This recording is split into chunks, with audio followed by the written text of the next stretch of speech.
Hello everyone, welcome back to the Erasmus Expeditions. We are here with a very special game this evening.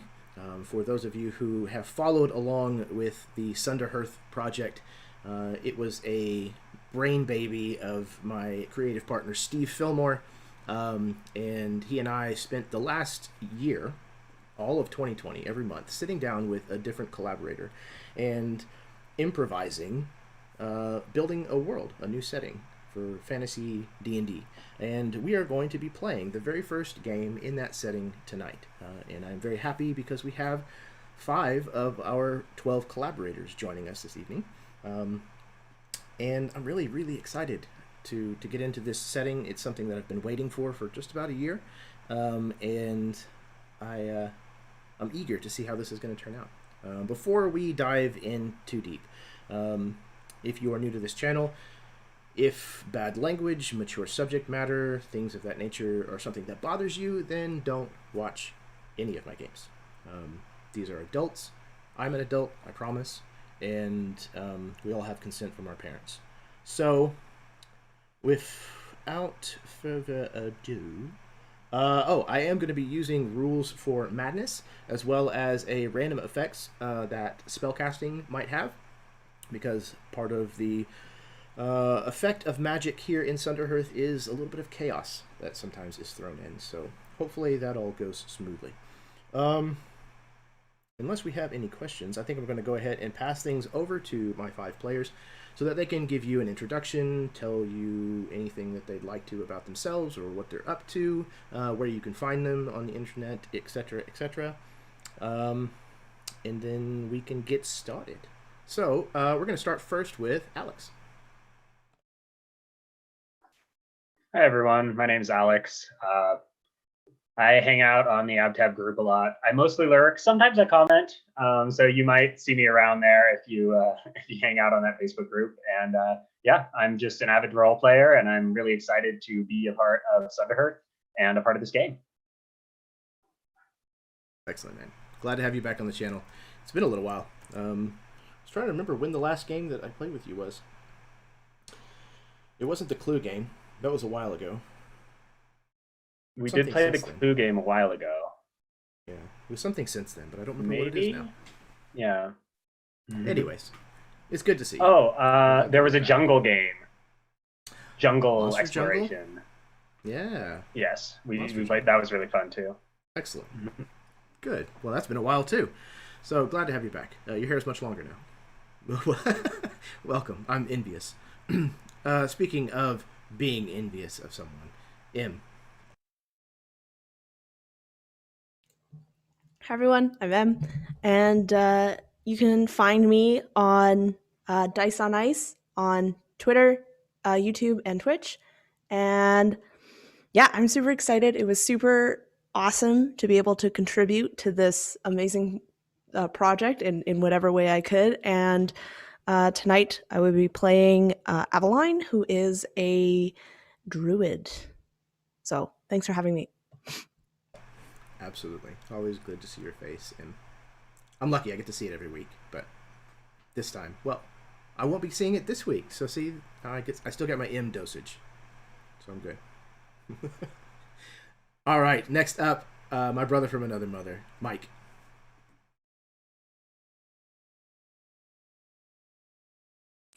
I had tabbed over, so unmuting didn't work. My name is Michael. Mike, as my friends get lazy, they shorten my name. So I'm surprised I haven't turned into M yet. But yeah, you can't find me anywhere on the internet, but you can find my wife. She streams under the name Diana Prince, and she streams Final Fantasy XIV. If you're ever interested in that, go check her out. But Jeremy, I know we're only like 100 yards away, but it is glad to see your face because that doesn't happen very often these days. But I'm really excited to get to play. Thank you for having me. Absolutely, man. I'm glad to have you back. You've played in at least 2 campaigns here on the channel, as well as a couple of one-shots here and there. Yeah, 2 or 3, I think. Yeah, Caldera, On the Rise. Yeah. Yeah, so yeah, Mike is a really good friend of mine from my home group. I've known him since he was 14, give or take. And yeah, we've been close friends for a long time. So but we haven't seen each other in person for almost a year, which really sucks. Yeah, I think March or April, before your birthday. Yes, my birthday party got canceled last year. Still not happy about it. All right, but moving right along. I was going to say, speaking of not happy about it, but that's just a thing to not say about Baron. Baron, I love you. Why don't you tell everybody hello? I don't really know how to take that, but all right. My name's Baron. I frequent this channel occasionally. You may have seen me before. I don't really have anything going on in my neck of the woods these days, but I'm happy to make an appearance when I can. And today I am playing a fleet of foot, heart, and mind halfling fighter Kendall Quarterroot at your service. Absolutely. Yeah, Baron, it's always good to have you, man. I know I get to play with you once a month in banners, but it's always good to have you on the channel. Especially see you stretch. I'm sure this character will be absolutely nothing like Tord whatsoever. I'm excited to see you see you play him.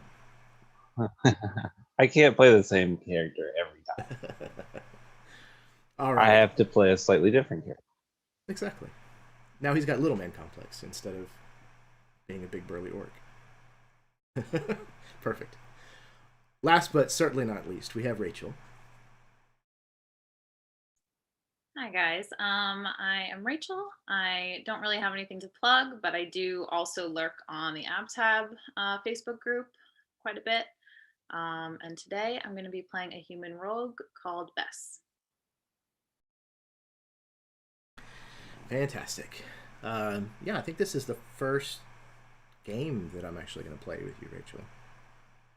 Maybe, maybe not. So, I'm excited. Yeah, good. All right, so I think we've covered all the points of business. Oh, anybody who mentioned a channel, you should be able to find the link to that channel in the description of this video down below. Please do go check them out. Show them some love. They're all fantastic, wonderful people who agreed to come along this evening and let me torture them. So, torture them I will. So unless there are any questions, any points of business or orders or anything like that to take care of, then we are going to move right along. Excellent.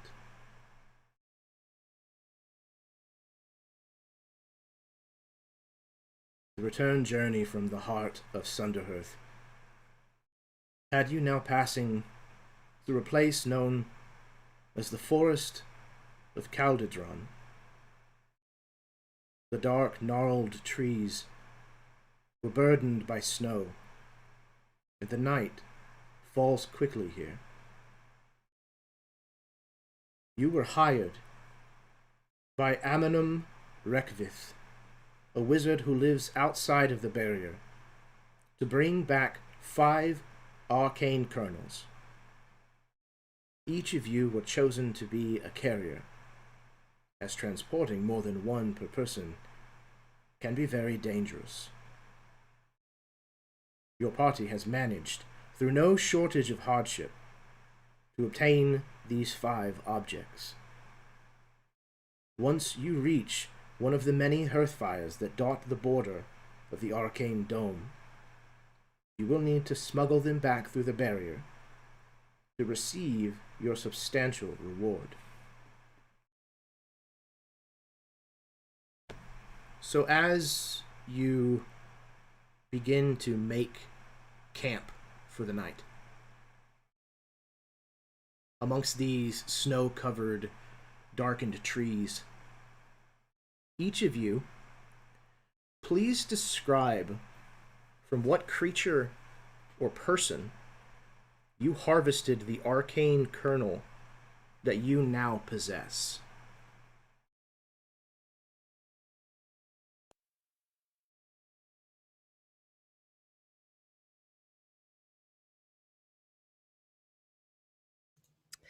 I imagine that Aveline sits and she unabashedly is holding up this kernel against the flame to see how the light bounces in the crystalline form of this. And as she looks closer, she can see there's a mark on it. A mark of dried blood from where she had removed it from this cat-like creature. In fact, she was, I think, one of the last people to find one of these kernels. And it was this, she stalked this this cat through miles and miles of dense forest and terrain until finally she was able to surprise it, to get the jump on it, and she still bears the claw marks and the bites from the attack. But as you can see, since she is sitting here with it, she was the victor. So she cleans off a bit of this blood and continues to look at the kernel.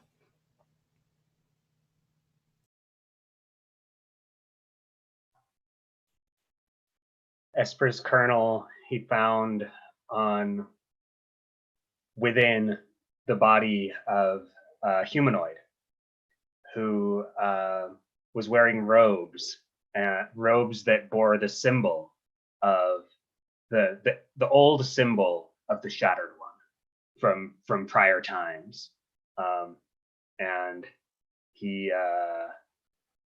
sought that out specifically, having found other kernels before and perhaps not been interested in those. This one was of particular interest to him, and as he sits by the fire, he has one of the twigs from one of these darkened trees in one hand, and a couple lodestones or magnets in the other hand.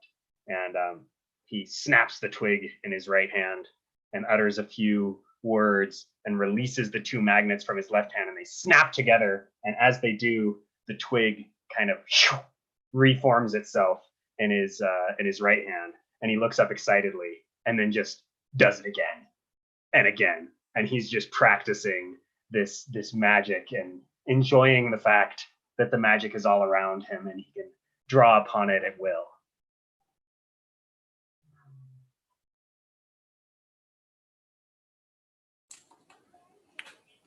It was with a heavy heart that Castel found his kernel amongst some runes.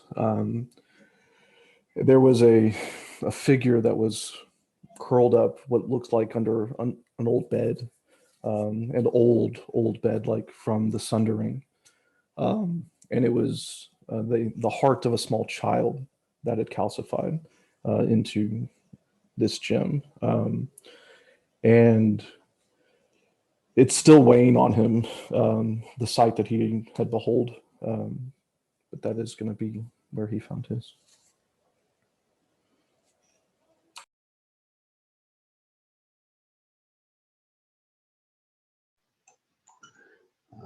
Within these ruins that have been mentioned,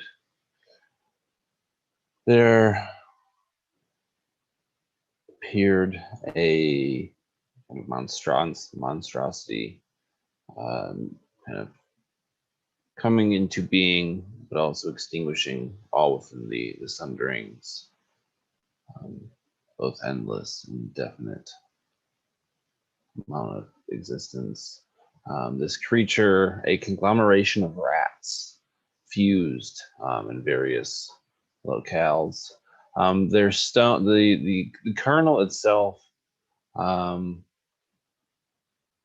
almost looks, and in most ways was brittle on extraction, as it's tiny hearts of all these rats fused into one core in the middle.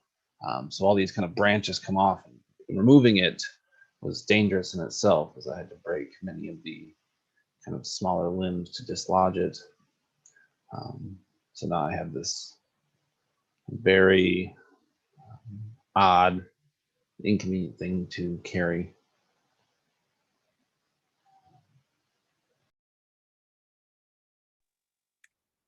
Bess had come across her core when she was traveling through what looked to be an old orchard, now long forgotten and abandoned, towards the inner rings of Sunderhearth.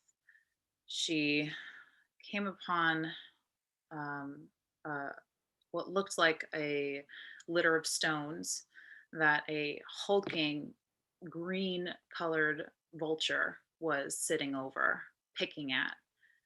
But when she approached, it flew off with a glittering crystal, and she could see on the ground that it was the once shattered remains of someone who had tended this orchard. And with her bow in hand, she was able to down the strange peacock looking vulture with a few shots and collected her prize.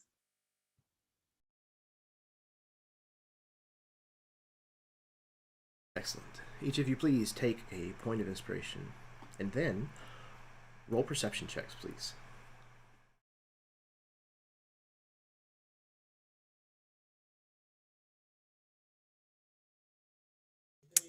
I got a dirty 21. 20. Dirty 20, 21, 16. 16. I got a 16 as well. Also 19.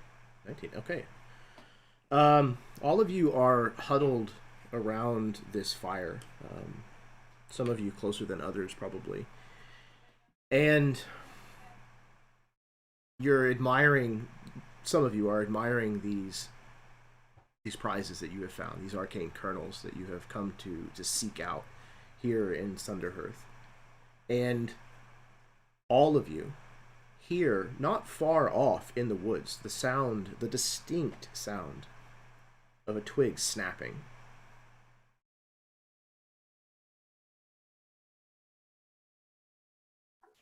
That wasn't me, guys.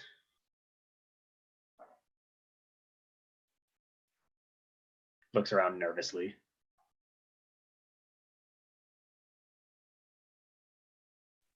Bess readies her bow and looks around.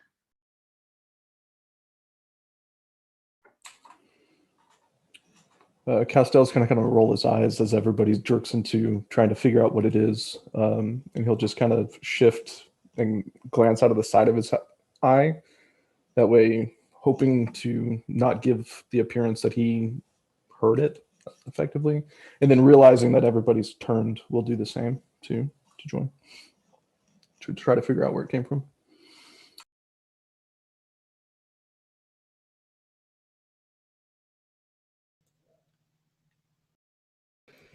I think Aveline is going to almost like get into this kind of crouch and just begin to inch closer to where the noise was coming from, not leaving any of the light from the leaving the light from the fire, but just inching closer to see if she can get some more of a visual on what it is.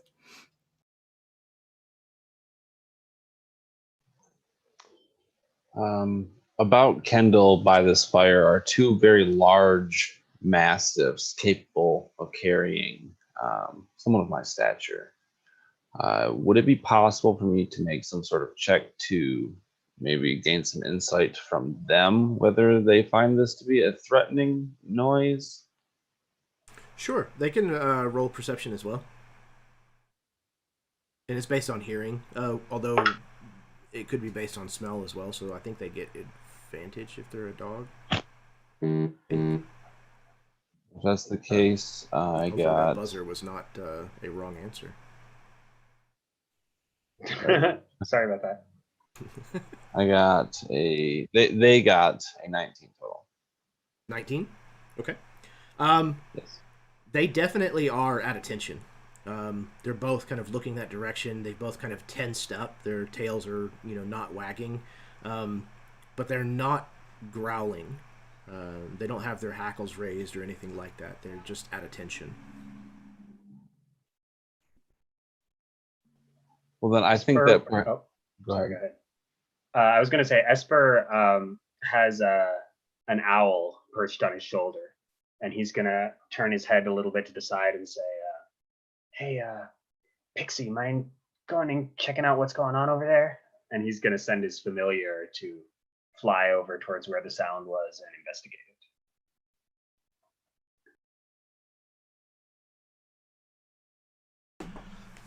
it. As all of you turn your attentions in that direction, as well as the attentions of several of the traveling companions that you have with you, Esper, you send Pixie that direction, and the owl does not get very far before they begin to circle back, and you can see that just about the time that they have kind of banked and are flying back towards you, there's a figure that's emerging out of the dark of this wood, and you can tell that it's a rider, someone on horseback, that is approaching, and they're headed straight for the camp at kind of a slow gait. And you can see it looks like the person riding is wearing some kind of helmet or a mask or something, and has a very large, heavy fur kind of draped over their shoulders. It's hard to make out much detail just yet, but they'll be at the edge of your camp within mere moments. Is there anything that any of you want to say or do before that happens? Sorry, go ahead. Is any about that recognizable? Like, is that iconic by anything? Like, I don't think so. I don't think it would be. Okay.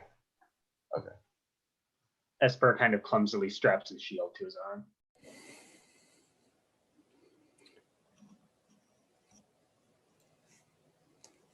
Castel's actually very familiar with this area. His tribe was originally from the forest of Keldenron. So he's just going to go back to tending the fire, not thinking much of it, and like preparing to invite him to join us effectively. I'm going to stash my kernel somewhere about my person and kind of return to my seat between my companions here. Esper can also communicate telepathically with Pixie, and he's gonna have Pixie just do like a little perimeter sweep and see if this guy's alone, or if there's anyone else that maybe we haven't seen yet. Absolutely. So when Pixie sends their answer, it's, I don't know how complex of an answer it would be, but you get the sense that this rider is the only thing in the area, other than maybe, some mice here or there that she might find interesting.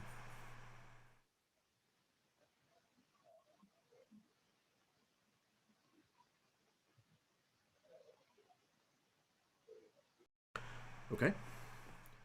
The rider approaches, and still before the edge of your camp, this individual kind of pulls up on the reins and brings the horse to a halt and calls out, "May I join your camp?"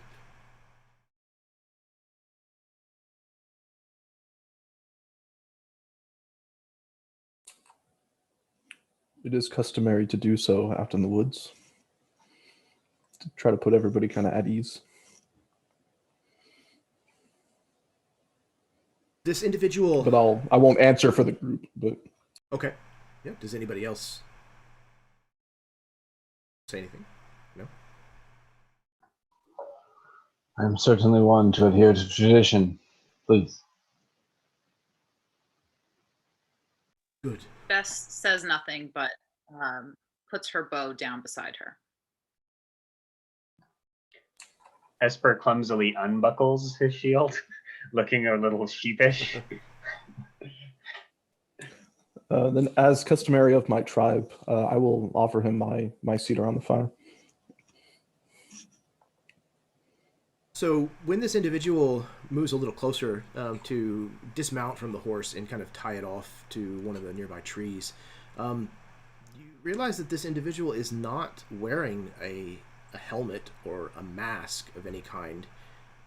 This individual's head is it looks like a piece of wood with holes bore out for its eyes. The horns that it has are these very long, curved, animalistic looking horns that seem to grow right out of the wooden head. The hair, if you want to call it that, atop of its head looks more like the branches of a lot of these trees around you. And its spindly arms seem to be covered with a bark-like texture. This figure takes the heavy blanket off of its shoulders, and you realize that it's not alone. Seated in the saddle in front of this being is a human child. Can't be any more than 6 or 7 years old. Looks like maybe they were born an albino, or something has happened to rid them of the coloration of their skin and their eyes. And on their shaved forehead, their whole head is shaved, and right in the middle of their forehead is a blood-red handprint that seems to only have 4 fingers upon it. This individual dismounts and ties up the horse, and then very carefully reaches up and pulls the child down out of the saddle and approaches the fire, letting the child sit in the place that was just vacated by Castel, and putting the heavy fur over the child's shoulders. Thank you. We have been traveling for some time. It is good to share a fire. What is the child doing? Are they awake or looking around? The child is awake, but they seem to be... catatonic is not quite the right word, but just not totally aware of their surroundings. It just seems to kind of be looking down into their own hands, without really moving or looking around at all.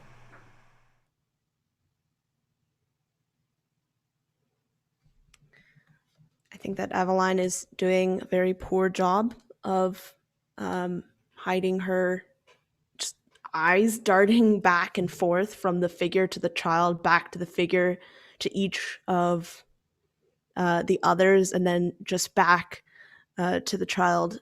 I can't imagine that seeing strange things, especially here, is very odd, but I feel like it's something that you can never really shake, as one oddity comes after another. And so yeah, she's just looking, eyes just darting back and forth. Esper walks forward a little awkwardly and kind of goes, well, now that you're seated at our fire, perhaps introductions are in order. My name is Esper. I am the apprentice of Amanum Recvith, and I'm actually here for the first time in Sunderhearth. And I see you seem very experienced. If you would like to introduce yourself and tell us a little bit about your story and what brought you to our camp. Of course, yes. Well met, Esper. My name is Amanum Recvith. I am a naturalist. I spend a lot of time here in Sunderhearth, trying poorly, I might add, to catalogue the different species of flora and fauna that exist here.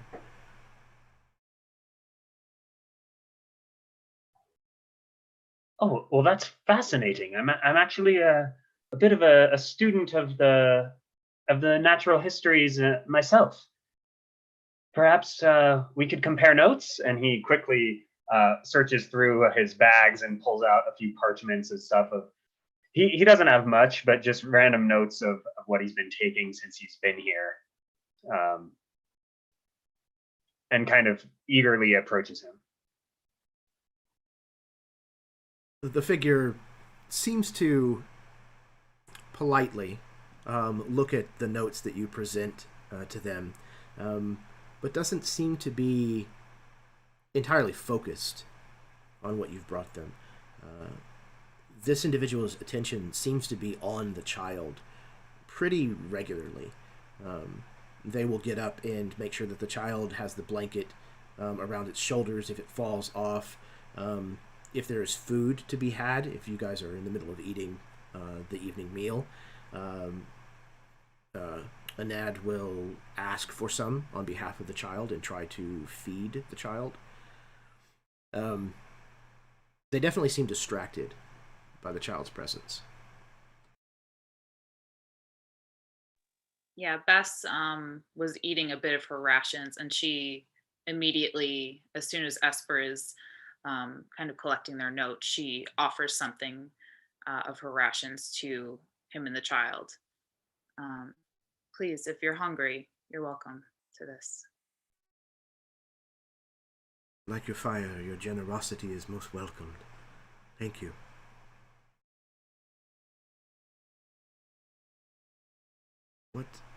What brings all of you this far into Sunderhearth? It's very dangerous here. I'm just going to look at Esper. I'm here to practice my magic.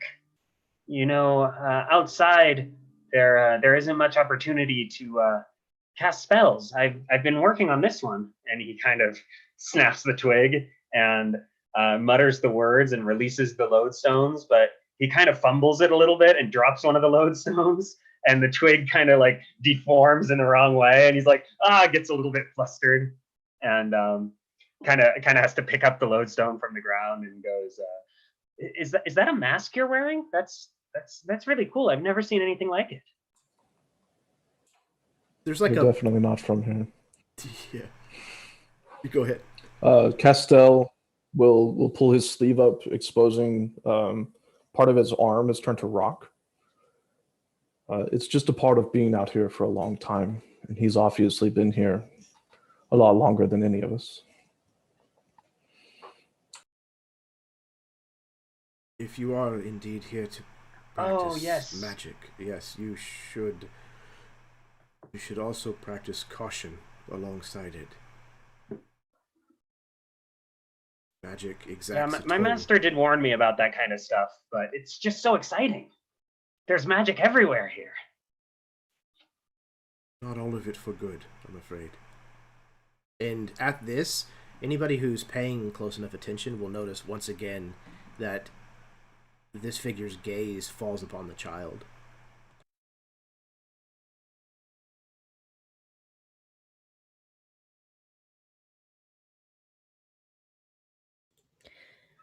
Aveline looks, eyes also not being taken off the child, and she, when she speaks, it is barely above a whisper.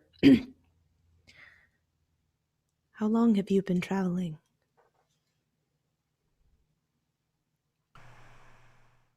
I've been away from civilization for probably close to 6 months. Been 2 seasons, change.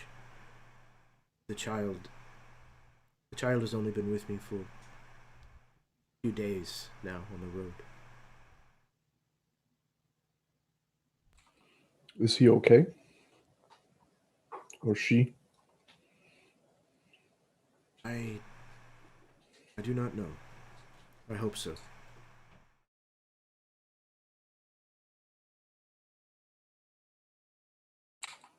What happened to it?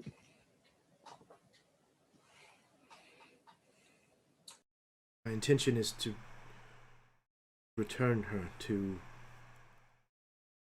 a town or city where there are people who can better care for her.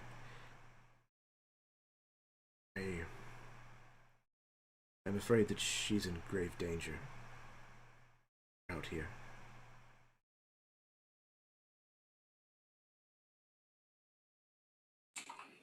Aye, this is no place for a little one. Esper, does our path take us back through a city? We happen to be returning to the kingdom outside of Sunderhearth ourselves. We're on our way there. If you would like us to accompany you, we would be more than happy to. You seem to be very experienced in the ways of Sunderhearth, and I'm sure you could help us as much as we could help you.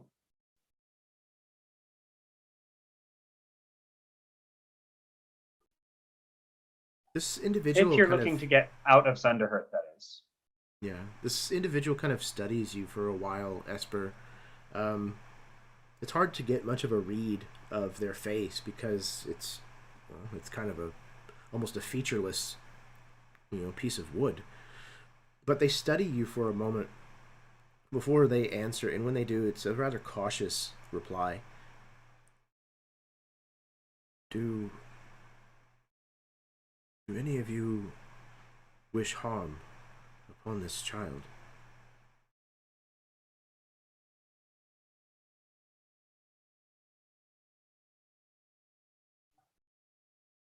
Of course not. Is there a reason why we should? Forgive me. I do not spend much time with others.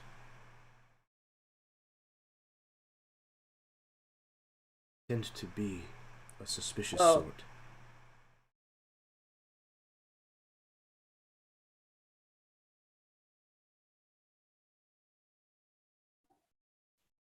In the civilized lands where I hail from, it is uncommon for one to wish harm on a child for no reason.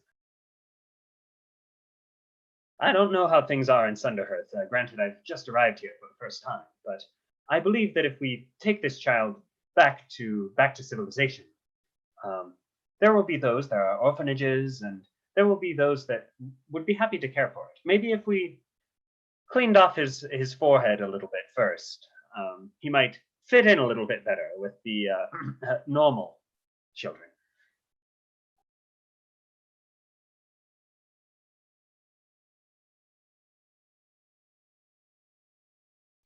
Bess kind of for a look, mildly disapprovingly, and then speaks up to the figure. As we've said, Sunderhearth is no place for a child, especially this far in. We would be happy to escort her to safety, regardless. And you have no intention to deliver her to your wizard?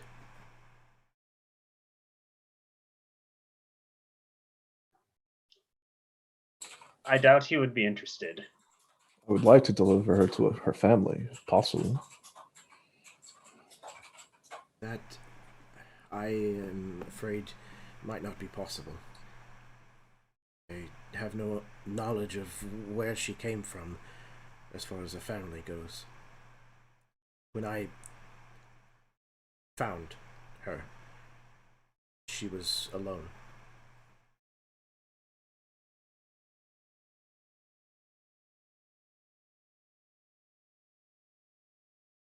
Does she speak? And Bess kind of leans down and tries to meet the child's gaze. The child's gaze, again, even their eyelashes, her eyelashes are stark white, matching kind of the snowy landscape that's all around your camp. You can see that her eyes kind of dart in your direction when you kind of get at an angle where you're actually kind of in front of her face. But they only match your gaze for a second before they fall back to her hands. And the figure replies, I have not heard her speak at all since I have found her. Though I have tried. Thought perhaps it was Simply my ill manners.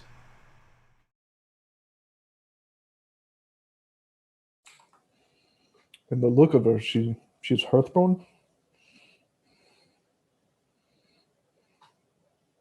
From inside? I do believe she's from within Sunderhearth, yes. It would only make sense that that was the case. And we'll make sure to find her a place in her home. And he'll kind of dart eyes at Esper.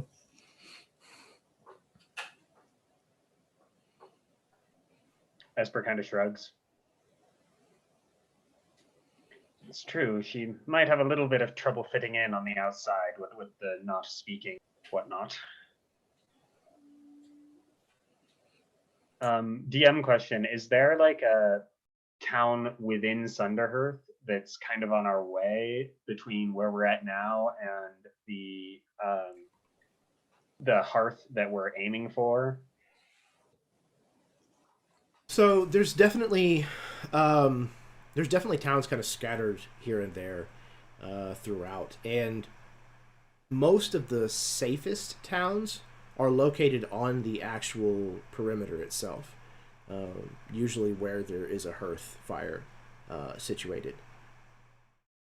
Okay, so we can push that decision down the line a little bit, whether we're going to take her over the border or keep her in Sunderhearth. Yeah, the only ways to get out are through a city, like either one of the hearths or through the main town. Oh, yep.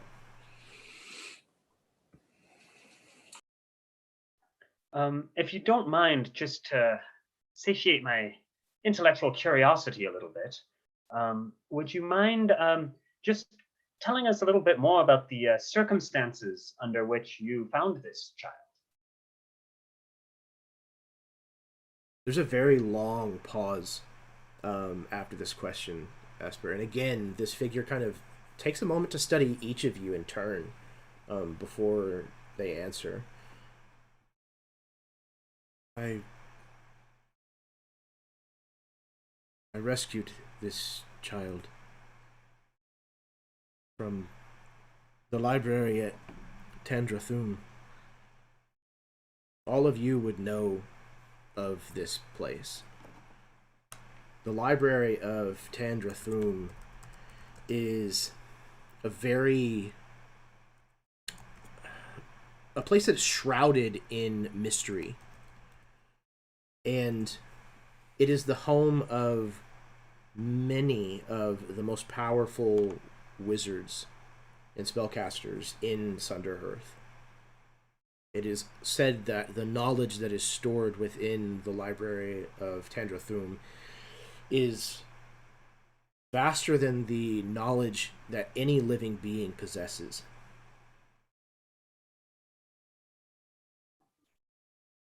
You know the location of the sacred library of Tandarthun? This is incredible. I assure Esper's eyes just go wide. I assure you it is not incredible. The wizards there are terrifying. Things they are capable of. This child The was not knowledge safe. contained there. Oh, you see him kind of just shiver a little bit. Well, I'm sure my master Amanum Recvith would be extremely interested in this discovery and in this place. No. Perhaps he might even send me there one day. You must not take the child to your wizard. That I might learn. you have my word that she will never leave the hearth. Agreed. Of course, yes. In any case, perhaps once first mission is over, we might venture back out together as companions. These things can be arranged in the future.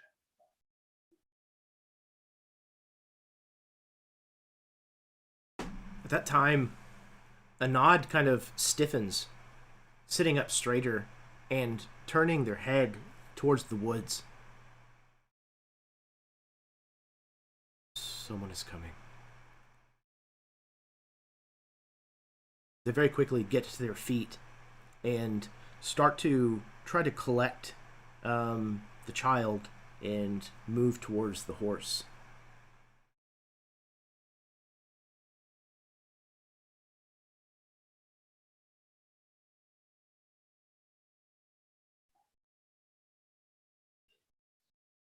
Esper straps his shield back on and telepathically communicates to Pixie to go check it out.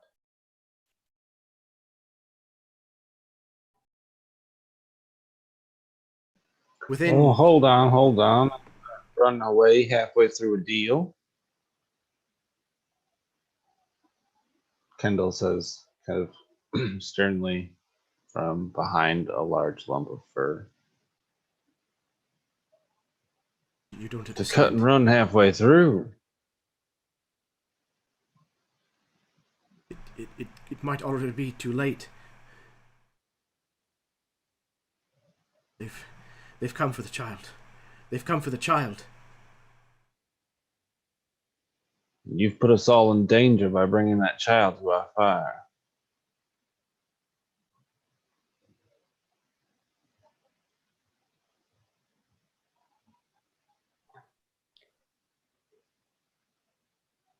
I believe this man and the charge he protects are well worth the danger they represent to us. Think of the possibilities, of the consequences. I am thinking of the consequences. You are right. You're already in it, just by them sitting at our fire. Just a child. And let the waves of hearth fire wash over me like 1,000 suns. Hear he, hear he. I'm gonna grab. It's a crude weapon, but it's definitely functional. A long shafted metal spike, just short spear. If our guest says someone is coming, I suppose we should be ready to greet them.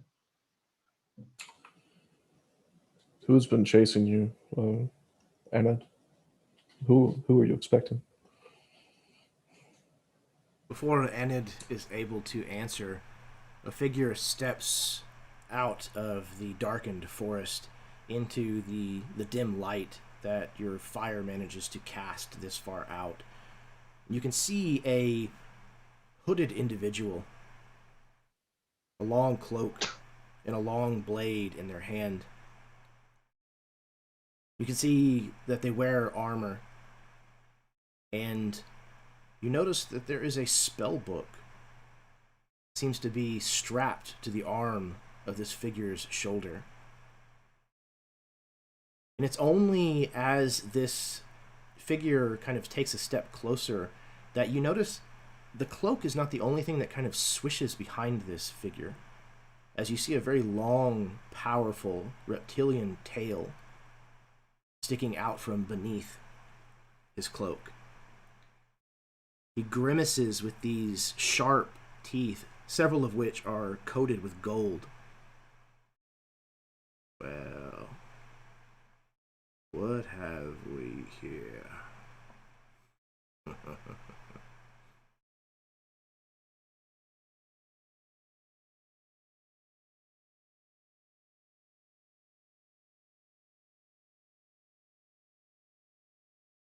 All of you, please roll for initiative.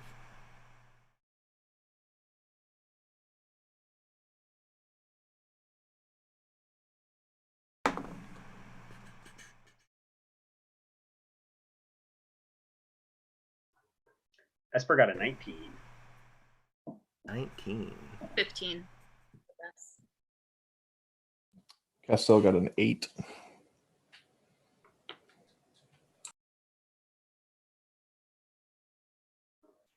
Esper got a 19. Bess got a 15.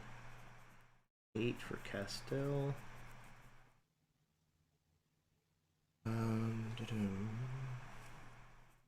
20 for Kendall. Aveline got a 10. 2, 3, 4, 5. Okay.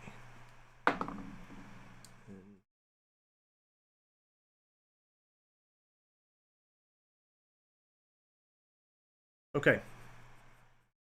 Kendall, you are the first to respond to this figure stepping out of the darkness. What would you like to do?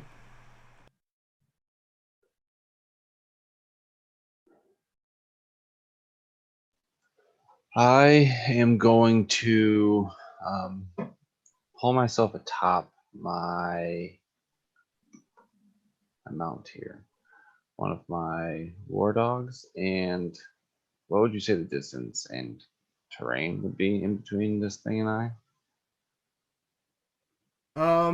Between yourself and the figure that just stepped out of the woods, probably 50 feet.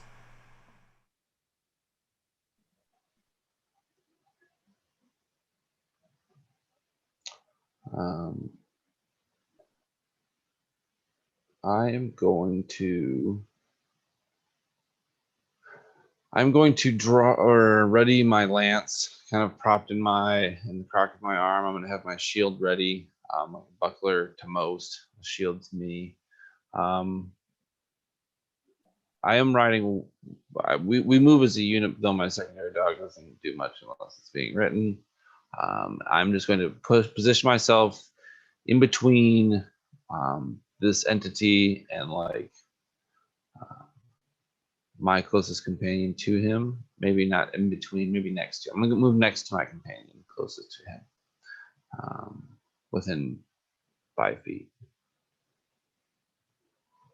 And I'm going to ready an action that if he moves close enough, I'm going to attack. Okay. All right.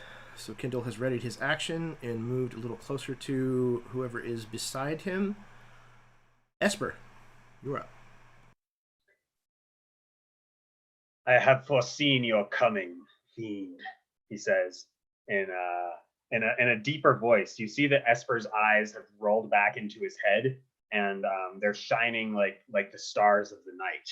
And his voice goes deeper, and he changes a little bit as he reaches out his hand, and he's going to use his portent. He has foreseen this moment. He casts Tasha's Hideous Laughter, and this creature's saving throw is a 2. Excellent. Okay. What level spell is Tasha's Hideous Laughter? That is a first level spell. Okay. Do me a favor. Roll percentile dice. Nice. Esper's not afraid. Good. 15. Okay. You felt something in you when you cast this spell. Something starting to move or shift within kind of the core of your being, but nothing happens. Your spell goes off. This creature fails because of your portents. And what happens? Well, at the end of its little speech, it had started to chuckle a little bit, giving a little evil laugh. And as it looks at us, that chuckle starts to amplify until it's over, in two, bending over. It falls down to its side, and it falls prone and becomes incapacitated for 1 minute. And at the end of each of its turns, it can try to break free from the laughter. Excellent. Also when it takes damage, but you guys probably wouldn't know that. Okay. So just putting that out there. This reptilian figure topples over to the ground in an uproarious fit of laughter as Esper casts his spell upon him. And seeking to take advantage of this momentary lapse, Anad steps forward and begins to move their hands, speaking low, rhythmic chanting. And as they do so, you can hear the wood around you creaking and snapping under the frozen, wintry grasp that has a hold of it. But it starts to take shape and move, and you can see the branches of these trees start to interweave one another, and it forms a barrier around your camp, kind of enclosing all of you and keeping this reptilian creature on the outside. You can see these branches and roots that have reached up weave together in a tight enough pattern that it would be difficult to shoot even an arrow through the gaps that remain. They turn to all of you and they say, "This is not the only one. There will be others. If you truly have the child's best interest at heart, then take her with you. Leave. I will hold them here, but you must go."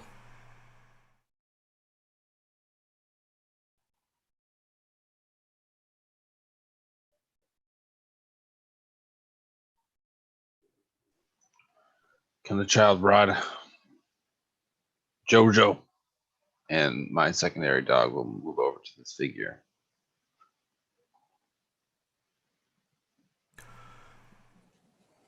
The figure moves to put the child on the back of Jojo, and the child kind of looks down and for the first time has a reaction. You see her kind of reach out and pet the back of the head and neck of Jojo, but that doesn't say anything. Aww.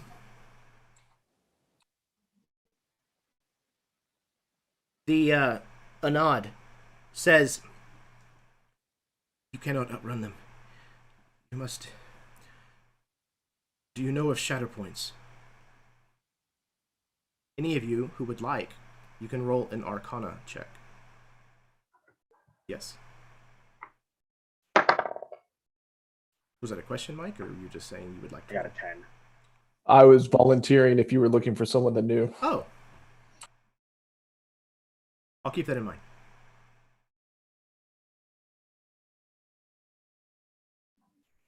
It won't be me with that roll, though. I got a 10.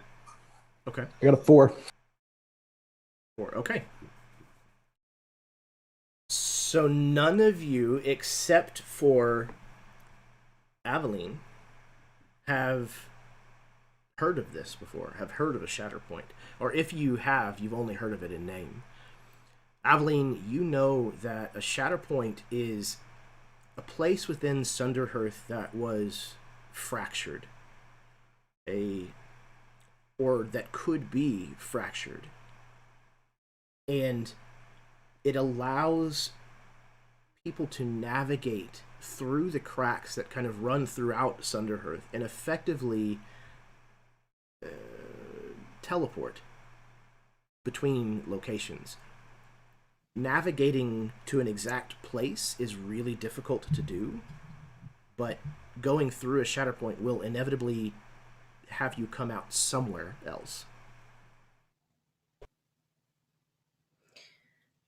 I think seeing maybe the not bewilderment, but that the others don't know, seeing maybe some blank looks, Aveline would nod. "Do you know where the closest one is?" I do not, but if you have an arcane kernel, you can use one. We can make one happen here. You have to hurry. Do any of you happen to have one? I'll take mine out. I'll find another. I'll look at Esper. I'll give it to him.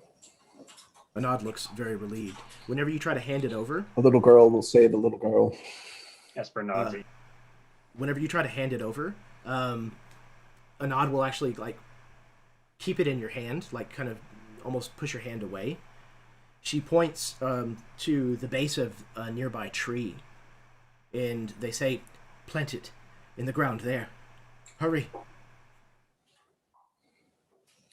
With the extra 10 feet of my movement from being a Gloomstalker, I'll, with haste, head over. Excellent. Okay. How will we know where it will take us? Is what Aveline says. It won't be here. Yeah, I think Much Anad worse. just kind of looks at you and doesn't offer an answer.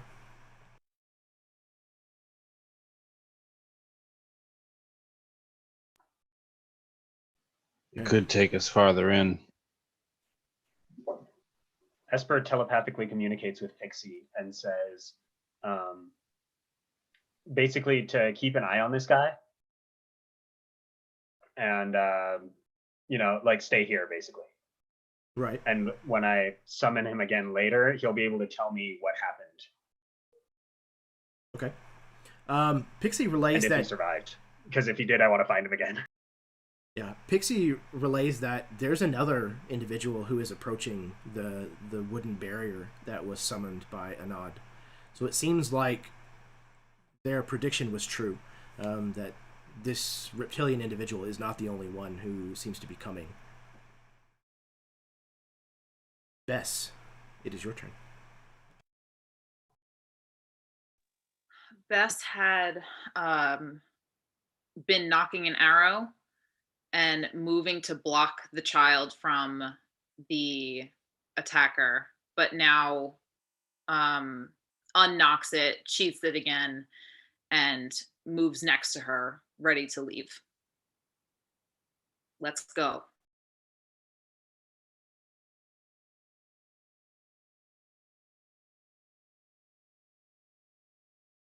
Okay.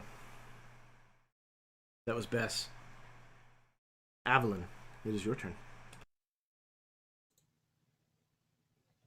Aveline is going to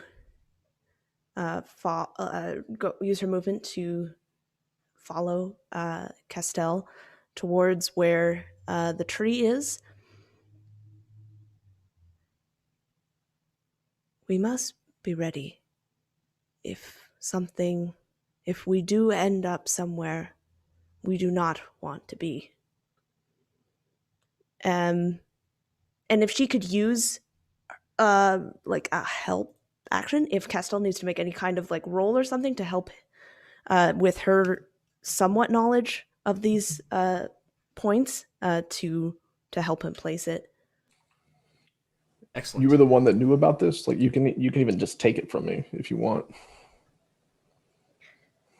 No, she would just tell you where it is. She'd point it out and yeah.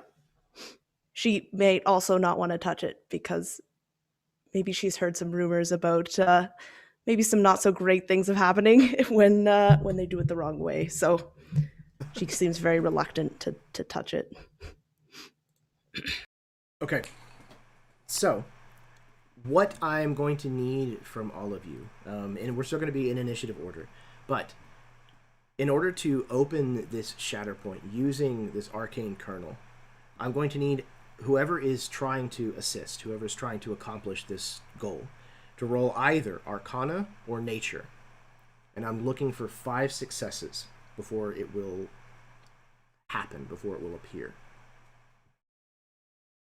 So, Aveline, if you want to lend your assistance towards this goal, towards summoning this shatter point, you can choose either Arcana or Nature. And roll that for me. Okay, I'm going to use my inspiration point. Okay, sure. It's got a 7. Yep. Okay, 15. Okay. So you begin trying to dig a hole in the ground to place this thing in. However, the ground is very hard. The winter here seems to have frozen the ground solid. That is not a success. I have 0 out of 5. Okay. Castel, it is your turn.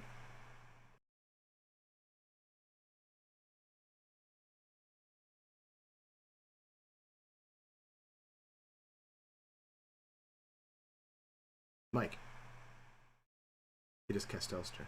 I don't know if you heard me or not. Sorry, I didn't recognize that as my name. My bad. That's fair. It's a one shot. Nice. It's the first time. One shots. Who? Whose turn is it? Who? What? What's going on? So yeah, Castel will, seeing that she's trying to dig in the dirt that ends up actually being rock, using his knowledge of nature, is going to try to find a place amongst the roots that have shifted and moved with the casting of his spell that may have unearthed the earth a little bit, and place the kernel in amongst that area, to the tune of a 7. Okay. No, you're having a difficult time finding a place that you can place this kernel that seems to fit. Every place seems to either be too exposed, or you can't get deep enough into the soil. Nad, are you sure this tree? This doesn't seem to be working. This is the tree you were speaking of, right? Right there. I'll Yes. look over. Hurry. You shouldn't dally. Okay. Those of you who are not immediately involved in what's going on with this kernel, so Aveline and Castel, for right now, you are not going to roll. The rest of you, please roll for perception at advantage.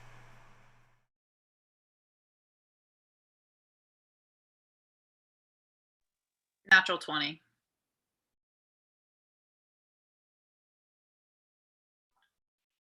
Is this something my owl might have been able to see? Also, he's outside the.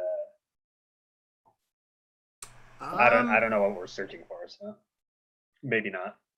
No, I don't think so. Okay. 14.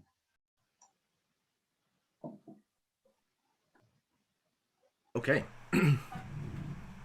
So, Kendall and Bess, both of you notice as Anad is kind of holding up this barrier, and you can hear noise happening outside of the barrier itself. And as Castel and Aveline are busy trying to figure out how to open this shatter point, both of you kind of looking around notice movement inside the area of this barrier. And at first, it's kind of easy to dismiss. But then you realize it's not just the wood that you see of the barrier. You actually notice a figure made of wood, not a nod.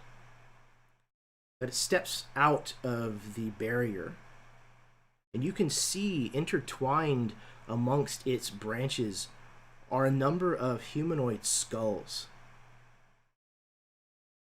And it is from within the depths of this thing's head, you can see a singular red eye that appears to be studying all of you. It is going Does it look like it could be an arcane kernel? That's what I thought. Maybe. This creature kind of manifests amongst the area of this barricaded space, and is immediately going to run to where Castel and Aveline are busy trying to bury this arcane kernel. It's going to approach and is going to attack both of you. Aveline, what is your AC? 14. Never mind. Castel, what is your AC? Oh, dear. Same. 14. Okay. Both of you are caught unaware as this thing leaps upon the two of you and attacks you both, hitting you with these reaching, grasping roots and branches. Hitting you first, Aveline. This thing grabs a hold of you with its wooden appendages. You're going to take 25 points of bludgeoning damage as this thing critically hits you. Can I Oh my god. use a reaction? Surely. I have the interception fighting style.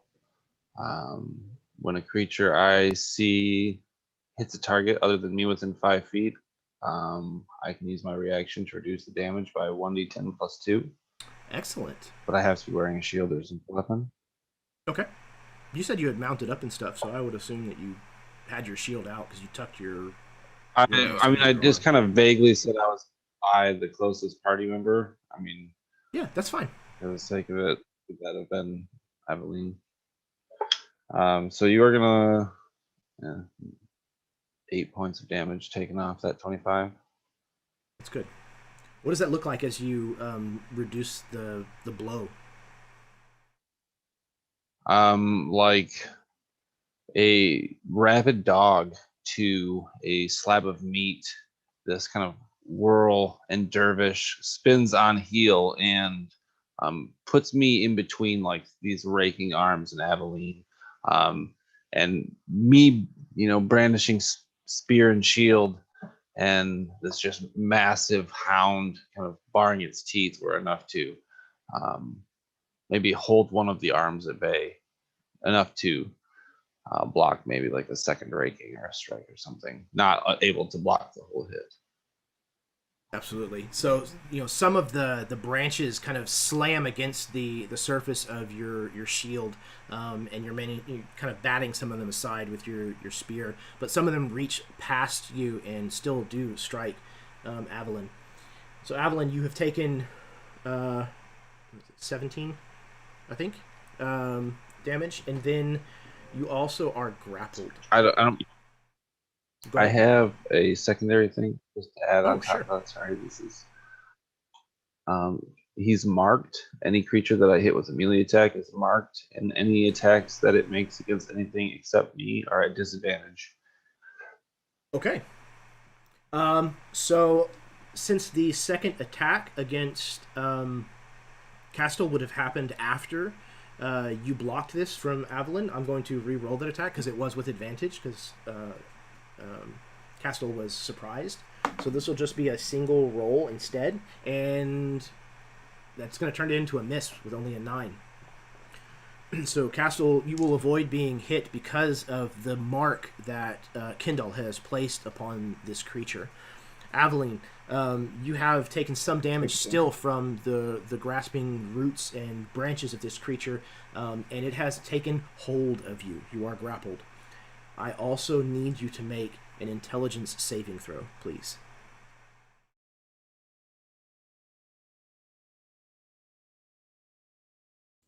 Uh, 19.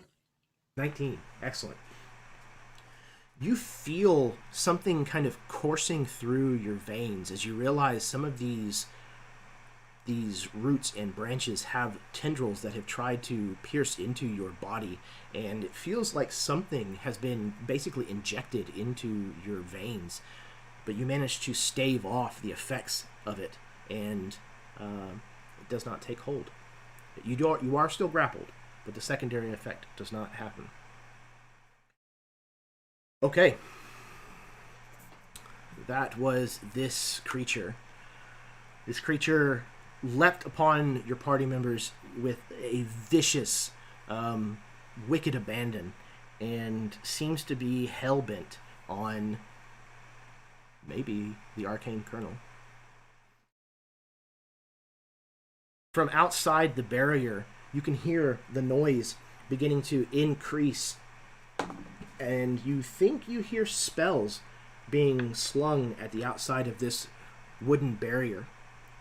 However, Anad remains inside, trying to, every time a hole opens in this barrier, to weave more branches into its place to try to keep this up as long as possible.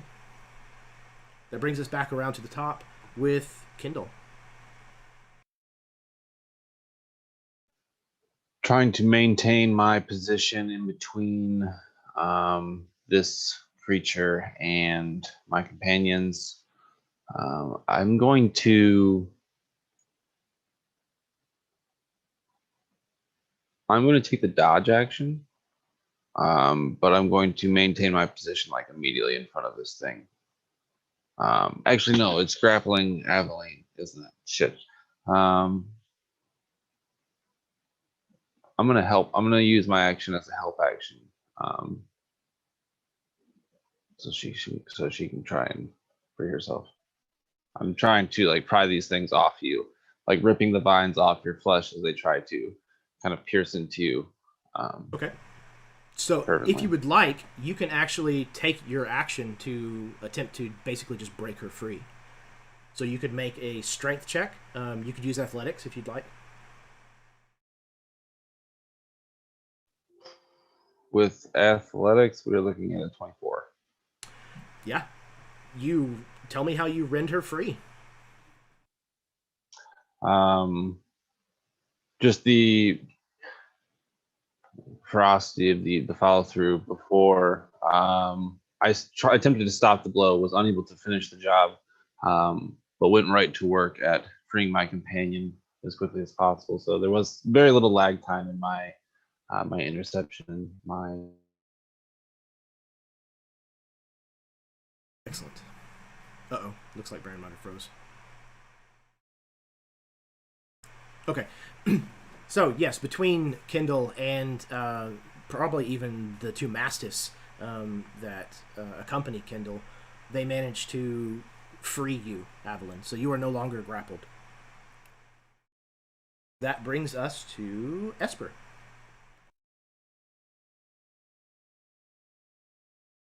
Esper is going to see his companions struggling with the arcane kernel and go try to help them out.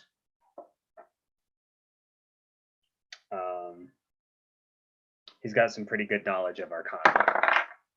Oh, but that's a shitty die roll. 12. 12. Okay. That is not a success. All right. That's his action, I suppose. Yes. So if you have anything that is a bonus action, I'm gonna try to rearrange. I have no bonus action. Let's see. That's my turn. The Baron will be back here in just a moment.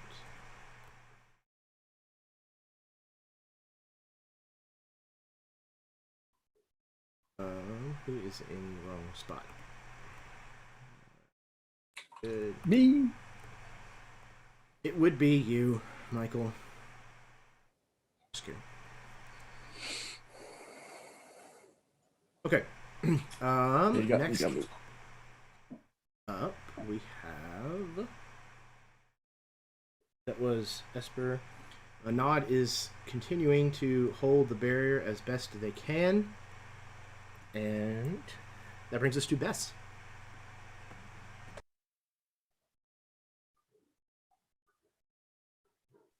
All right, so Bess is trying to put herself between any of the attackers currently around them and the child. And she, how far away is she from the thing that was just on Aveline, the tree creature? It's close. I would say probably within 20 feet. Okay. I don't play ranged characters very often. Would that give me a disadvantage with my bow? No, I think it's only melee range where you get disadvantage. Yeah, Oh. okay. Yeah. All right. So she is going to pick up her bow again from her back, string an arrow, and shoot at that creature. Natural 20. Well done. Okay. So yeah. Hell yeah. So the way that I do crits is you're going to do maximum die damage plus your modifiers, and then roll your dice and add your modifiers a second time. That includes critical damage or sneak attack damage, right? Or... It does, yes. I don't know. Yes. Oh, because it's, yeah. Okay. All right, hold on a second. Let me see. And you have someone within 5 feet. Yes, that's true. All right, let me see. I also haven't played a rogue in a very long time, so. I'm currently playing a rogue, so I got you. 6. Okay. So it's. I don't have enough dice. Jesus. Okay. This is going to be a lot of damage. It's a good problem to have. Yes, wonderfully timed. Thank you. So that's 11 roll damage with the sneak attack, and then double that. No, so max. Yeah. So I'm sorry, your? max. Oh boy. So what damage do you have with your bow plus your sneak attack normally? Okay, it's 6. 9 plus 12, 20. 1. Yeah, 21 damage total. Okay, and then whatever you just rolled on top of that. Plus, was it 11? Okay. It was 11, yeah. Yeah. So 32 points of damage. So 32? That's a very, very hefty hit. Okay. Ooh, okay. This is from a bow? So this would be piercing? Yes, sure. Okay, excellent. So this would be piercing. Sorry, I'm trying to figure out the juggle the windows here. How am I ending up with? I don't know what's going on. All right. You notice as you shoot this thing that it is made of wood, so it does not seem to take all of this hit, though it is a critical strike. You can see that only a portion of the arrow actually embeds itself. So it was 32 points total. Okay. It has resistance against that. Okay. You want me to track damage so you don't have to? You can if you want. I'd appreciate it, man. Thank you. We have another point of inspiration for volunteering to do that. All right. That was Bess. Is there anything bonus action wise that you would like to do?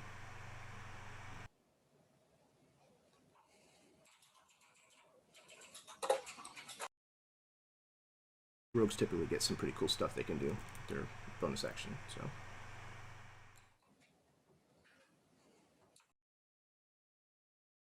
No, I don't think so. I think I'm just gonna try and stay in front of the child and kind of corral her towards the tree that we're working on. Yeah. Okay. Excellent. All right, so yeah, you kind of move a little bit closer to the tree, maybe kind of somewhat around the circumference from where this creature is now attacking those trying to plant the arcane kernel in place. Okay, that was Bess. It is Aveline.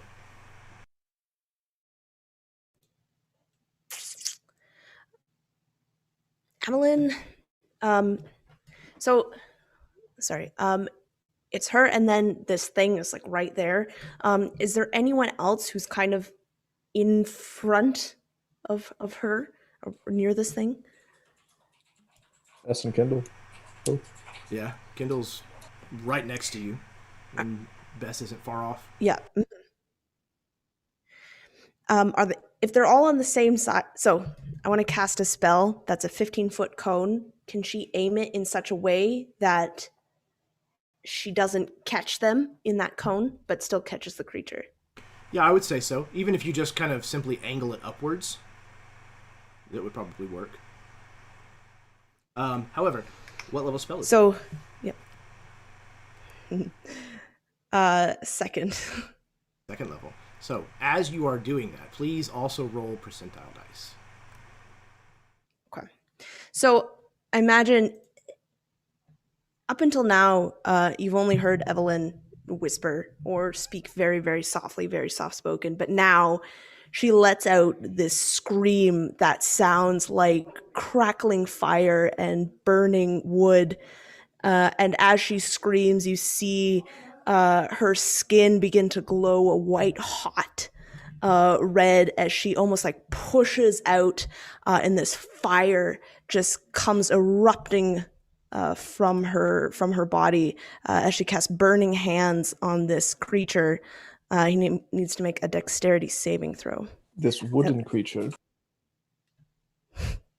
Okay. Dexterity save. What is your DC? 13. Okay. They pass with a 16. Okay. But I think that's still... it'll still take half damage. Yeah. I also got a 62 on the roll. So, like I described earlier for Esper, you feel something kind of shifting and changing whenever you go to cast this spell. Something is a little different whenever you manipulate the magic, but nothing changes. Okay.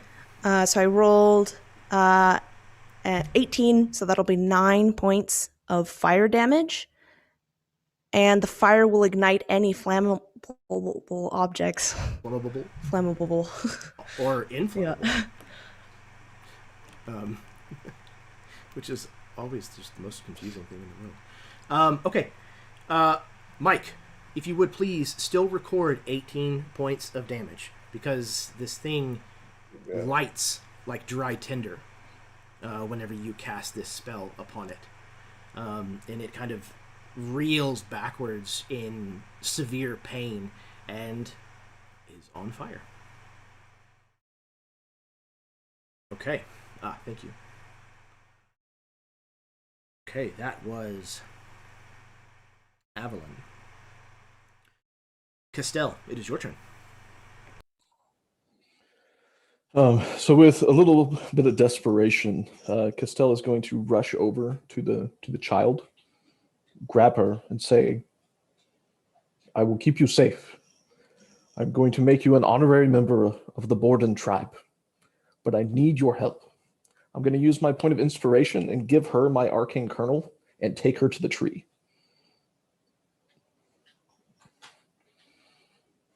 Okay. So let's see.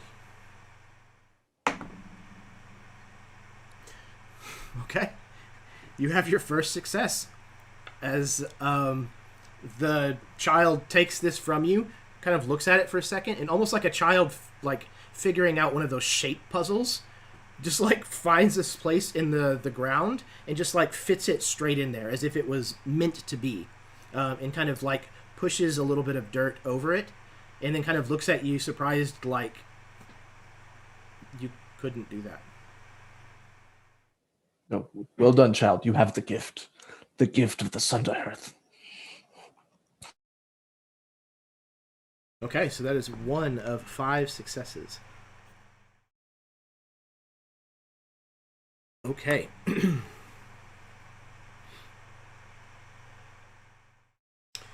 That was... I'm tracking this now. 1 success, 2 fails out of how many? We need 5.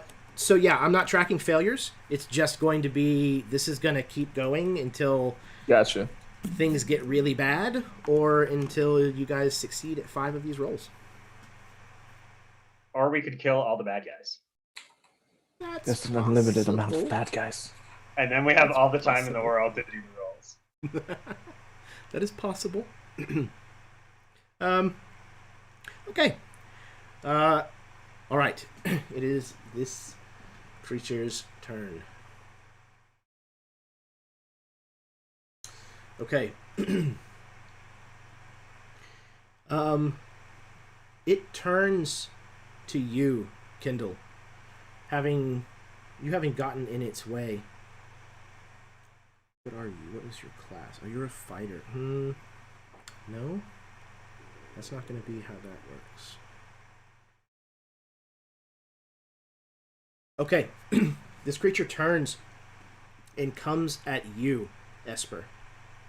It's reaching roots and branches, grasping outward towards you. Your head, in particular. Oh! I forgot something. Before it does that, as a bonus action, it turns this singular red eye towards you first, Esper, glaring into you. I need you to make a wisdom saving throw, please. I have foreseen this moment. I'll use the 10, and my wisdom save is +4, so 14. It is still a failure. Damn it. Should have rolled.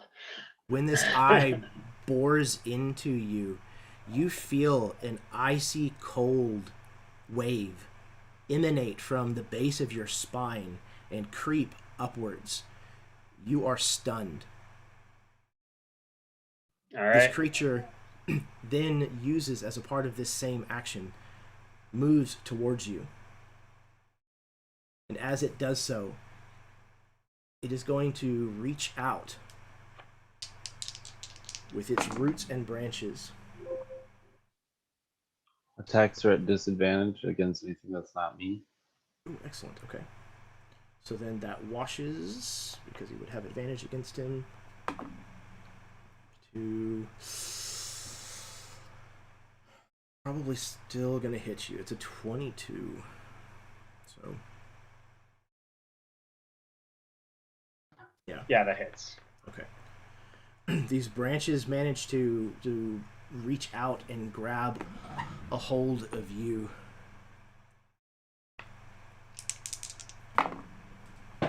And 11 points of bludgeoning damage as they grab a hold of your upper shoulders and your neck and your head. You are, in addition to being stunned for the moment, you are also now grappled. All right. All right. You all watch as this creature turns its attention towards Esper and leaps upon him.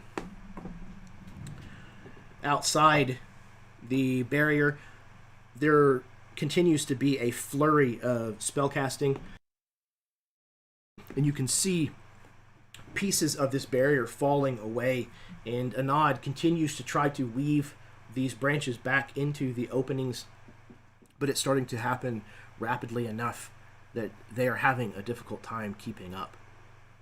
You don't know how much longer you might have. Back to the top of the round with Kendall. So, since the creature was able to hit somebody despite being marked, I can make an attack as a bonus action. And there's something special about it. And I deal +1 damage. I can only do this twice for long rest. Okay. So I'm going to make an attack against it. Esper was not behind me, to my knowledge, so I think he was adjacent. Is there a way, like, I can position myself? I'm going to try and get as many dice as I can here. Can I position myself behind this creature to get advantage on it? Yeah, I'm fine with that. You can essentially get a flanking bonus. There's plenty. If I can only get that, like, for the first one, I'm fine with that. That is looking at, jeez, 22. That is a hit. From behind him, just this very simple, well-crafted wooden shaft, iron barbed tool impales him from behind. He's going to take 11 points of damage, piercing. Okay. Likewise, you land this blow and thrust your spear into this wooden creature, and it's kind of like attacking a tree. It will take half from this piercing blow. So you dealt 11, so it'll take 6.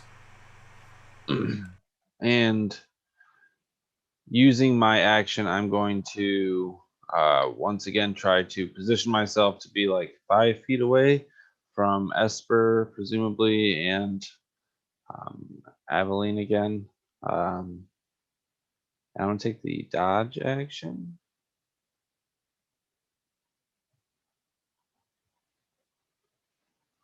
Okay. Trying to take whatever blow this thing dishes out next. I'm going to try and get in the way. Absolutely.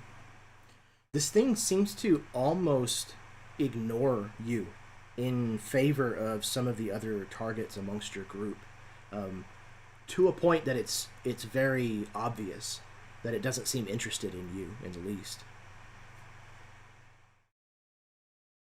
Okay, that was Kendall. Esper, it is your turn. You are stunned. I'm stunned. Okay, so you can make at the end of your turn, you can make a wisdom saving throw again.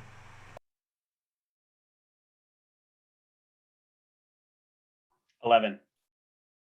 No, you have a hard time shaking the effect that this creature's singular gaze has put upon you. You do remain stunned. The Nod continues to do what they can, trying to keep this barrier up in place. Bess, it is your turn. All right, so seeing that Castel has kind of commandeered the child to help with the kernel and the tree, and is kind of surrounded by allies right now, I turn my attention to Esper instead, and fire again at this creature.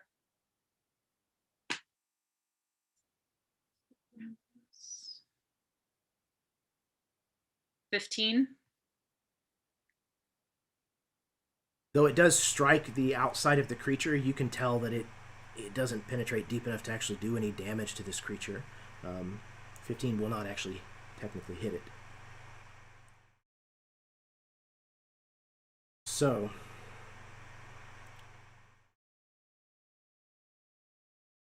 okay, this thing continues assault. Oh, but before it does, Aveline, it is your turn.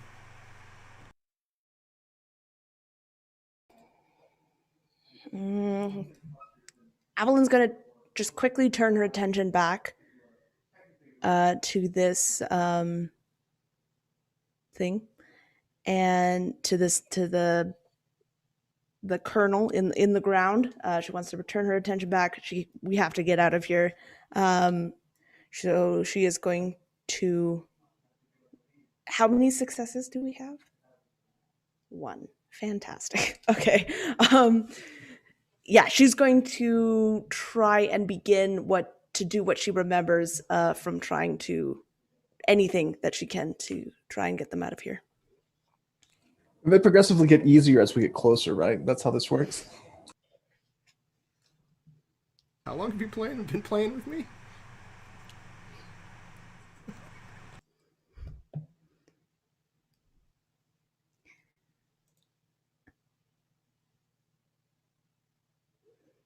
Does a 17?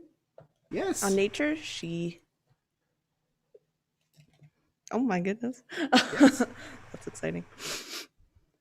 That's 2 successes. Yeah, so she's. I wonder if she is trying to maybe put some more magic into it. I imagine that she tries to her eyes kind of flash back and forth as she's trying to fiery and then not as she's trying to get the components from around her to gather them, looking at the right things that she needs that might help this incantation, this magic along. So gathering sprigs and leaves and pieces of the bark from the tree and kind of gathering it all together. I imagine as you're doing that and the arcane kernel is kind of seeping some of the natural energy and life out of these elements that you're bringing to it, the elements themselves that you're actually holding start to take on a crystalline texture akin to the arcane kernel, almost like an exchange of composition between the two. Excellent. Okay, that's 2 successes. Castel, it is your turn.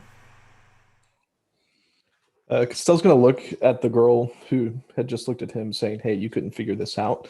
Be like, no, I can't. I've actually never done this before, and any information that you can give me to help would be greatly appreciated. I will either aid her, and that way she can have another go at it, unless she has her own turn, and in which case we can try twice. But it's up to you. Yeah, so she has her own turn. I'm just going to have her go on your turn. So she can either roll with advantage, you can give her the help action, or the two of you can roll separately. I'm just going to start copying what she's doing to roll separately, just in case. That way, if we can get 2 successes, I'm going to go for that first. That's fair. If I get desperate again, then I'll just start helping her. All right. Okay. Rolled a 16 plus 2 will be 18. Excellent. That is 2 more successes. So I imagine... so Castel's actually going to do exactly what she did, and even like position it, and then look at her like she looked at me, thinking that may have had something to do with it. And then whatever clicks into place, or it starts shining a little brighter as we get a little closer here.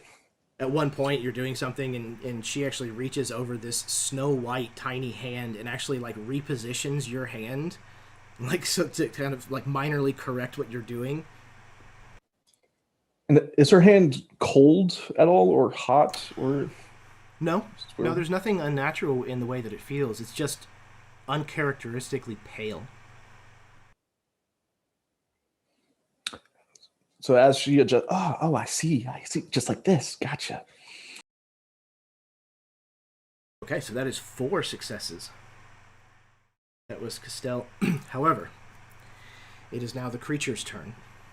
It still has a hold of Esper. Esper is still stunned. 3? Why are you 3? Was it only 3? What, successes? No, you should have 4.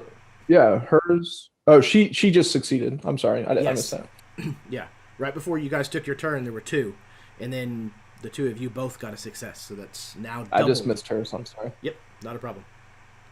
So, almost there. You can see the texture of the arcane kernel, this kind of blocky, squared off, cubicle type texture, starting to creep its way up the side of this tree and pull away, almost as if the tree is starting to form a split along the place where this arcane kernel has been buried. But there has not been a shatter point opened just yet. This creature still has a hold of Esper. Esper is still grappled and stunned. Esper. Unfortunately, these roots begin to burrow into your skull. Oh my god. Jeremy, I would like to once again use my reaction to reduce his damage by 1d10 plus 2. Excellent. Due to my ability. I'm within 10 feet, 5 feet of him now. Thanks, man. So 11 points off the top. Excellent. Okay.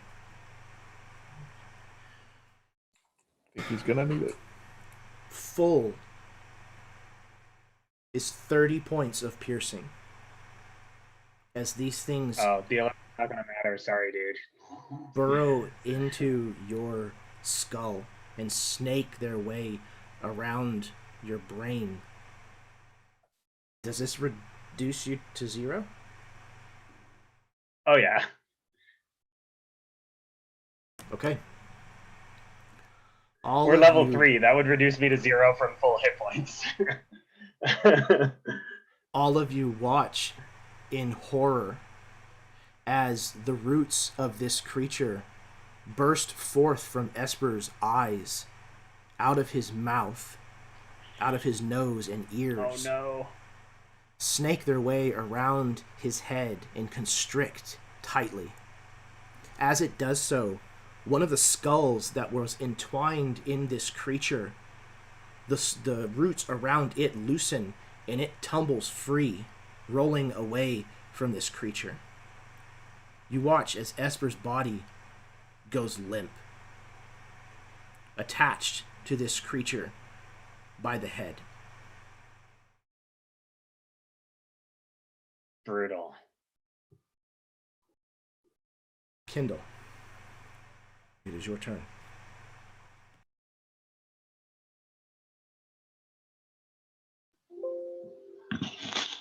Well, I'm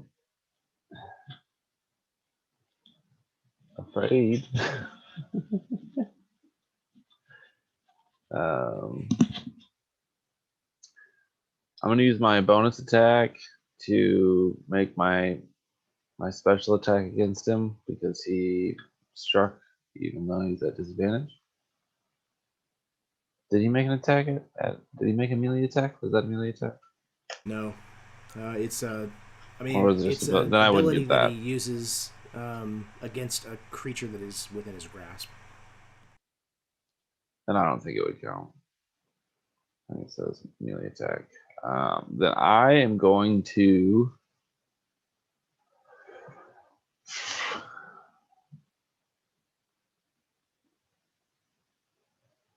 I'm gonna try and push the kernel into the ground, or up the tree, or whatever direction it's moving, to get us out of here. Okay. So yeah, it's either an Arcana or a Nature check, please. Doesn't matter. 16 on the die. 16 straight up. Yep. Fortunately, that is not enough. We still sit at 4 successes. Okay.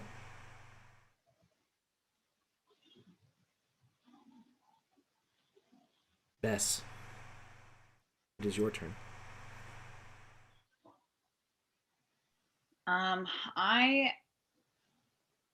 Now that the creature has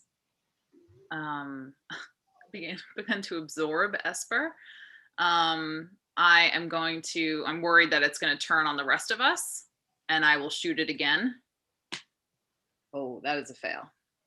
That's a miss. Got a 3 on the die. You do have a point of inspiration if you'd like. Ooh, yes, I will do that. Thank you. You're welcome. Oh no. That was a 2. Well. Okay. So, Bess fires at the creature, perhaps just too shocked by what has just happened to Esper, and the arrows fly wild. Aveline, it is your turn. So, Esper, oh boy. Aveline is gonna look back. I think she hears that like horrific sound of flesh being rended and trees being cracking and growing through bones and bodies. She's gonna look. He's like dead. Or can she tell? She's gonna look. Can she see any form of life within him? He is. If you need like me a to rag make doll. some sort of check. No, he's like a rag doll, and there's roots literally passing through most of the orifices of his face. Like he's not. That's fair. Yeah, he's not doing well. Can she roll madness? Because I think that would just be horrifying to see. Great call. Yes, please. Yeah. Yes. Okay. I would definitely like that. I believe it's that's a percentile. Percentile. Okay. Great call. Yeah, absolutely. As a matter of fact, taking up another point of inspiration That is from remembering that. So that's hinting at. That's wonderful. I got a 20. 20. Okay. So, roll me a d10 in addition to that. Okay.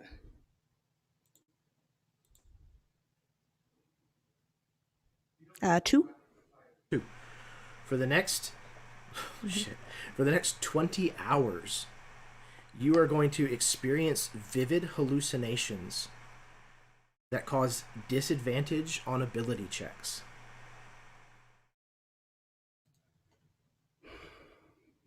I imagine she sees Esper moving. She sees him beginning to move around, and he even stands up. And he begins, like, everything is still like protruding from his face. But I imagine that he gets up and begins to slowly hobble towards her with this horrifying sound. It's not even a human noise. It's still that sound of bones and bark creaking and cracking and groaning as he jerks towards her. And she whips around and in a panic is going to try and finish this this job at disadvantage. Yes, unfortunately, it is going to give you disadvantage on this roll, though. Ugh. My heart. That's it. Yeah, that's a nat 1. She is horrified. Yep. Yeah, I almost imagine she's like clawing at like the frozen ground, just like almost like in a panic. Go ahead. Yeah, I imagine she's probably at risk of like moving everything that they like she's like crazed at that point. She's like moving things and scratching at things. Okay. That was Aveline. Castel. It's your turn. I would like the girl to go first, if possible. Fair. Okay. Are you lending her the help action, or are you going to go solo again? I would like to go solo again. Excellent. Okay.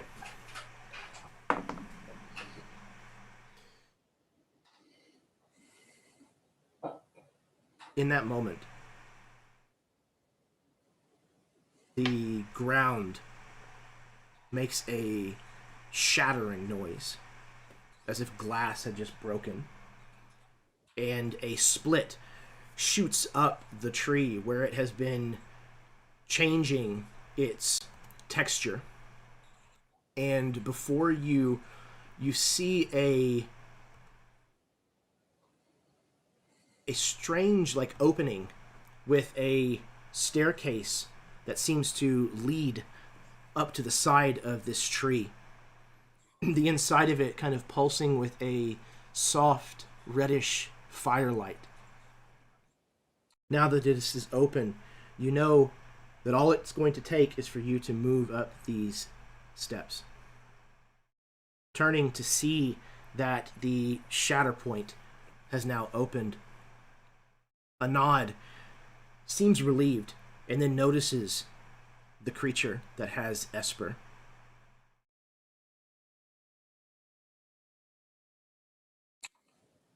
From the shoulder of a nod,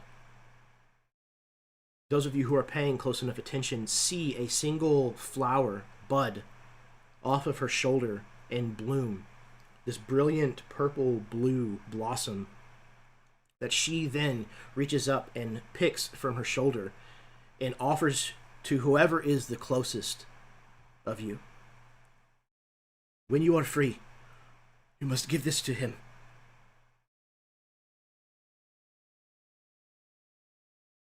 To your friend. Give this to him. It will bring him back.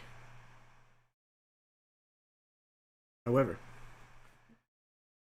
that's only if you manage to free him first. Okay, this is open. Any of you that wishes, you may pass through the shatter point, obviously with the exception of Esper. Sorry for rubbing the salt in the wound. But we are still in turn base because things are still rather dire. Castel, you still have an action. What would you like to do? I'm going to rack my brain of where Esper put his arcane kernel. And then I'm going to go retrieve it. On my way there, it's short distance here, but is there any piece of Esper that is laying about, separated from his body?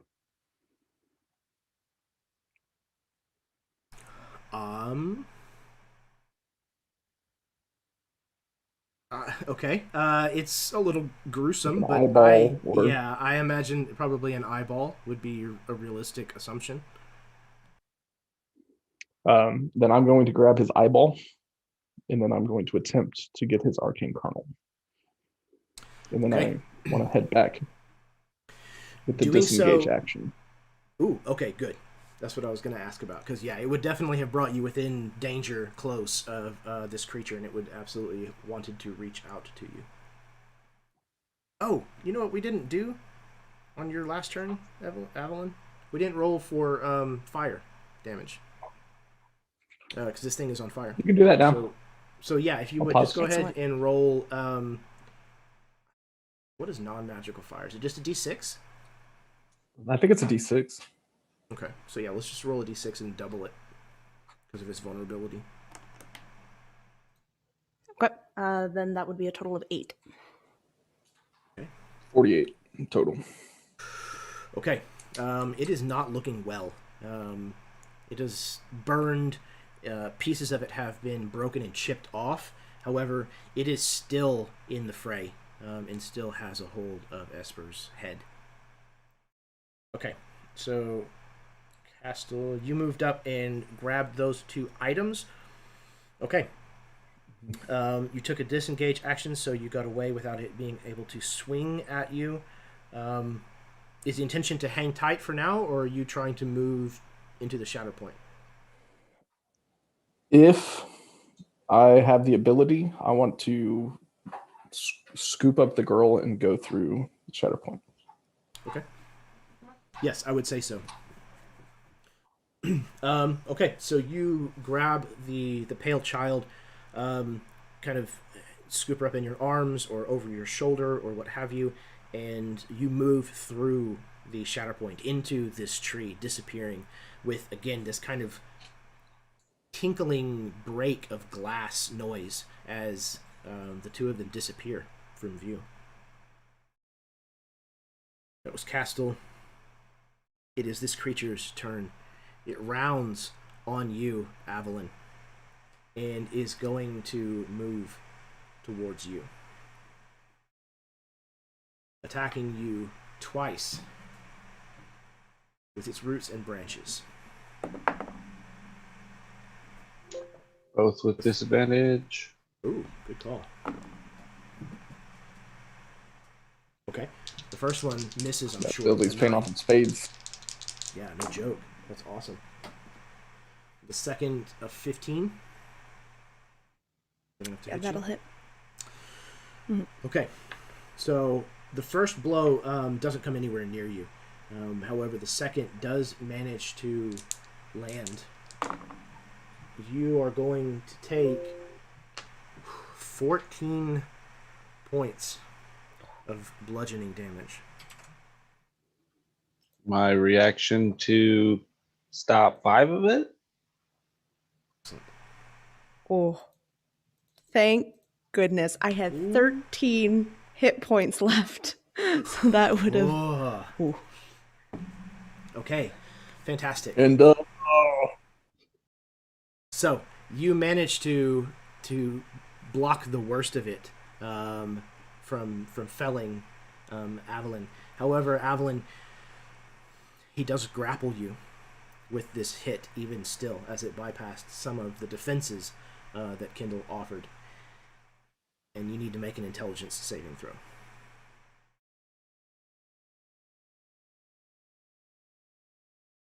It's an 8. You are stunned, in addition to being grappled. Those of you who are paying close enough attention notice that once again, one of the older skulls that is intertwined in this creature, the roots and such that hold it in place loosen ever so slightly, and it shifts as it starts to take purchase of Aveline's head. Okay.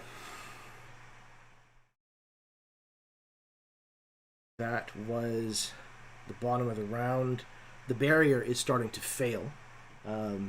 Anad is doing everything that they can to keep this thing to keep this between you and the wizards outside that are doing their best to get to the child. That brings us back to the top of the round with Kendall.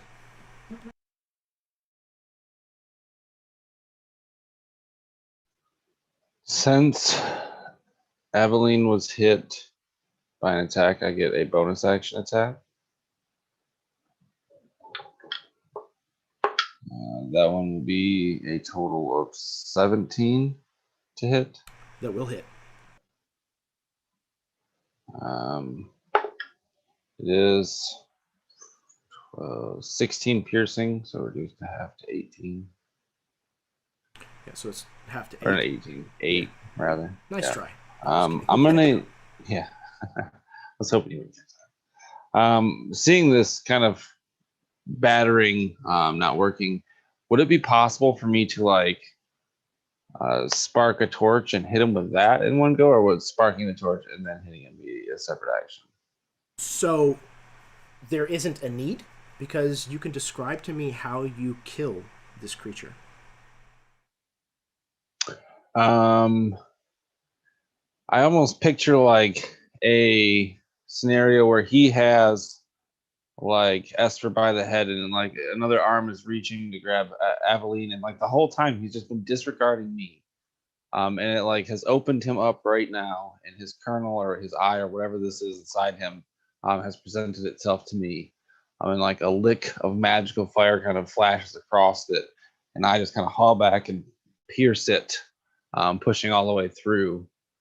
Maybe even like kind of splintering one of the skulls on the back side as the spear point pushes through. And if I know I'm going to have to. I'm going to action surge and try and grab my companions and get us to this door. I'm going to use the whole action surge. It's an action. Right.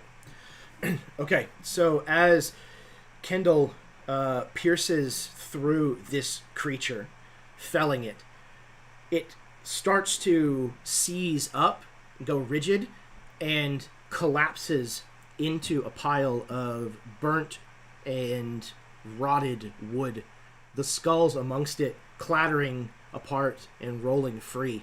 It releases Aveline and Esper, though Esper's state is still rather gruesome. You're able to pick up Esper, Kendall, though for a halfling it's probably not the easiest task. However, I don't imagine Esper is a very large individual, so it's probably within his means, especially if you have the mastiffs with you. You can kind of throw them over the saddle, as it were. Aveline, you're stunned, but I would imagine maybe with the help of Bess, you're able to kind of lean on her, and all of you then move into the side of this tree that has opened, entering the shatter point. You can hear a nod on the other side, letting the barrier fall on its own and turning to destroy this shatter point behind you so that you cannot be followed. All of you find yourselves lost in time, lost in space somewhere, as you travel between these shatter points. And before we find out where you end up, this is where we're going to take our break. So, go to the bathroom, refill your drinks, smoke them if you got them, kiss your spouse or significant other, etc., etc.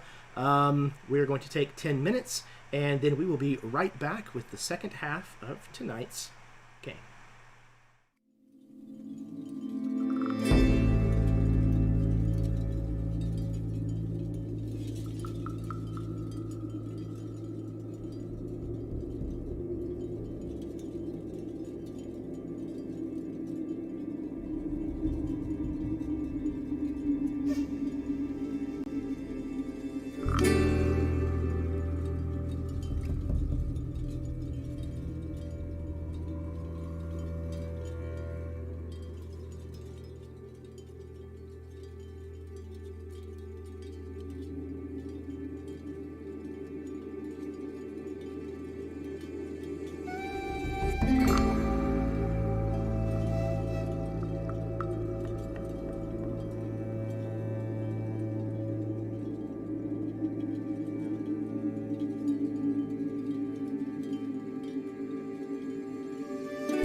Hello, everybody. Welcome back to the very first inaugural session of Sunderhearth. First half ever played in this session, and I've already killed a character. No, I'm just kidding. Yeah, that was unforeseen, but yeah, that was cool. And I'm glad that Alex, you're just rolling with it, man. I appreciate that. Okay, so you have all just traveled through a Shatterpoint. It's disconcerting as you traverse this kind of in-between place. And when you exit, it takes you a moment to even figure out which way's up and down. Much less figure out what direction you're facing or what exactly it is that your eyes are now taking in. But after just a couple of beats, you can see that Aveline is just coming out of her stunned state. Esper is in the same state, but being carried by two different people, as it turns out. Kendall has Esper's body. Castel has an eye of his, as well as his arcane kernel. Looking around, you realize you are outside of a town, a city. And it looks like, judging by the distance that you can see the barrier, that you are looking at a Hearthfire town. One of these places where you could possibly now escape Sunderhearth into the outside world. If anybody would like, you can roll history or survival if you want to try to determine what city this is. In the meantime, can I try and bring Esper back? Did we do that? Has that been established? It has not been done yet. No. So yeah, you can kind of lay him out on the ground or whatever. That's my immediate. Okay. Excellent. I'll say that I got the flower. And I think I place it in like a venous area of your throat. Perhaps one of these roots had ended. I don't know if you'll need this, but Castel will toss the eye over. I'll catch it without much thought and put it back in its spot, kind of shaking my head. Nice. But this small blue purple flower will itself kind of root, and though not as vigorously or ferociously, it will kind of knit some of the wounds together, and some of the magic will flare, kind of bringing the soul of Esper back to his eyes. The pools refilling with the light of life. You watch as kind of smacking his cheek. You watch as this flower takes root and blooms all over Esper, kind of covering Esper with these blossoms, these flowers. And as they immediately begin to wilt and die and fall away, you can see that what was given to you by Anad was a reincarnation spell. So, Esper, now before you, it must be Esper, because that's who was lying there just a moment ago. It's wearing Esper's clothing, but Esper is now a half-elf.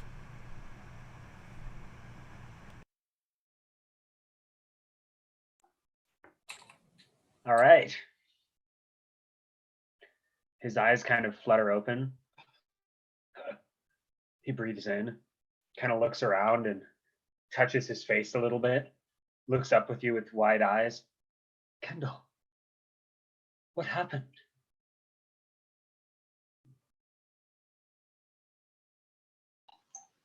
You've seen into the wells not meant to be seen by the living. Welcome back, Esper. He kind of shakes his head, and as he's kind of touching his face, he probably touches his ear and feels that it's got a funny shape maybe, and goes, is my ear injured? You sustained some damage in the attack. All of you was injured. I see. Well, It's as if you were hit by a tree. he kind of looks at his hands. I know what that feels like. He kind of looks at his hands. His fingers are a little more slender. I feel different. And he kind of stands up and looks down, looks around. What happened? Did we get away?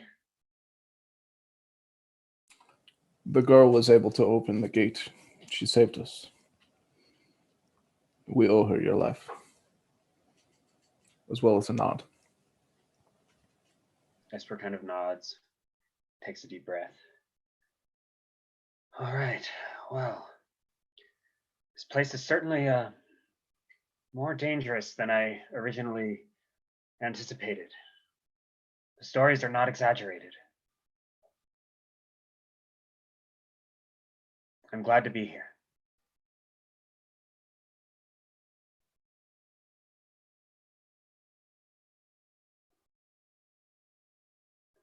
Look at that city over there. And I'll roll for history to see if I can recognize it. Nice. 25. Okay. Yeah, hold on. I'm trying to move everybody back. Whenever you said... My survival was a 22. Excellent. Okay. Mike, whenever you said that people were in the wrong spot, I thought you were referencing the fact that Esper's eye was not with his corpse. No. So I just completely glossed over that you were trying to tell me the overlay was messed up. Oops. Okay. I think that's right now. It was just to reincarnate. It was... Oh, by the way, take a point of inspiration, Alex, for your comment about knowing what it feels like to be hit by a tree. That got me good. Yeah, really for good. those watching the stream, I hit a tree on Sunday while I was snowboarding, and I kind of hurt my shoulder. So they're not my friends presently. It took me like a half I'm second glad you to didn't take realize... offense to the joke. It took me like a half second to realize what had been said and like the connection, and yeah, I almost choked. It was your turn to almost kill me. Okay, so those of you who rolled will recognize that this city is called Sentinel's Rest. Sentinel's Rest is, in fact, a Hearthfire town, a place that can be utilized to exit into or out of Sunderhearth. Sentinel's Rest is fairly well known, however, because this particular city is looked over by a man by the name of Tamakiri Kowero. He's also known as the Warlord of the Pierced. The Pierced are a fanatical group that in the last 10 to 15 years have been slowly building towards a full-fledged revolution to try to take over the way things work inside Sunderhearth.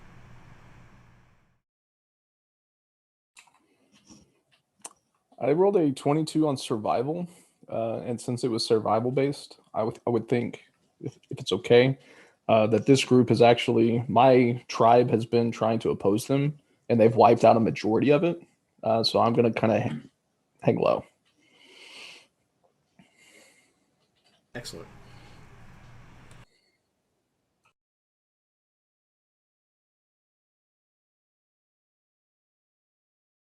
Anybody else?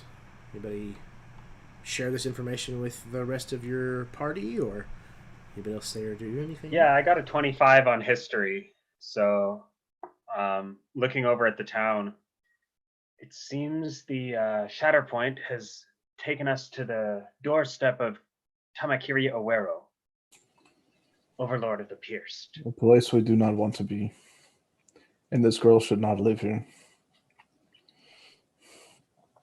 I'll throw one of my extra cloaks over the girl. These people have slaughtered my family over the ages. Do any of you know, if we traveled along the barrier, how long it would take us to get to the next city from Sentinel's Rest, and what that city might be? Potentially the rest of your life if you keep it up. Well, that may not be very long. And he smiles half-heartedly. But your words are very wise. If we stay here, we take a risk with Tamakiri. But if we venture back out towards the outskirts of civilization, we take a risk with Sunderhearth. We know there are powerful mages after this child. It may be beneficial to try to cross here before they catch up to us on the way. Once we're out of Sunderhearth, we'll be safe for magic. Unless they have a significant supply of arcane kernels. Perhaps if there was a warden here, we could leave the girl with her, and he could get her somewhere safe.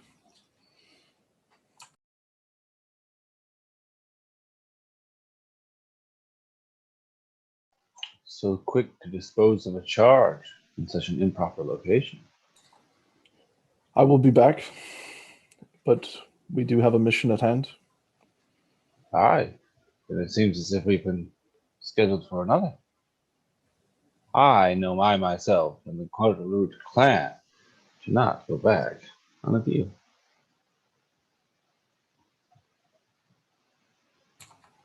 But going back on that deal, wouldn't it be going back on the first deal, the one that you agreed to originally?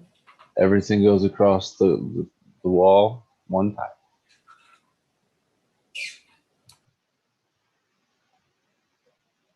One go.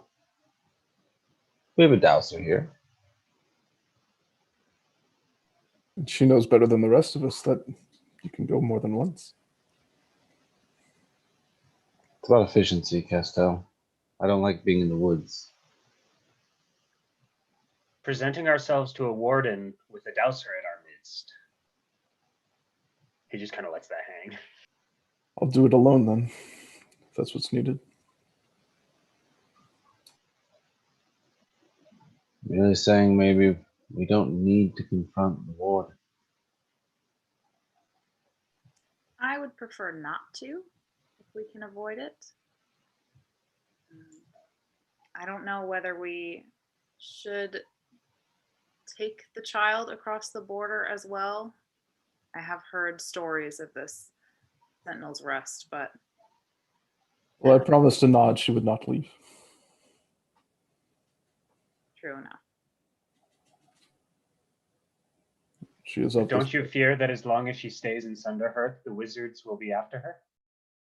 They can't reach her outside. Their magics end with the Hearthfire.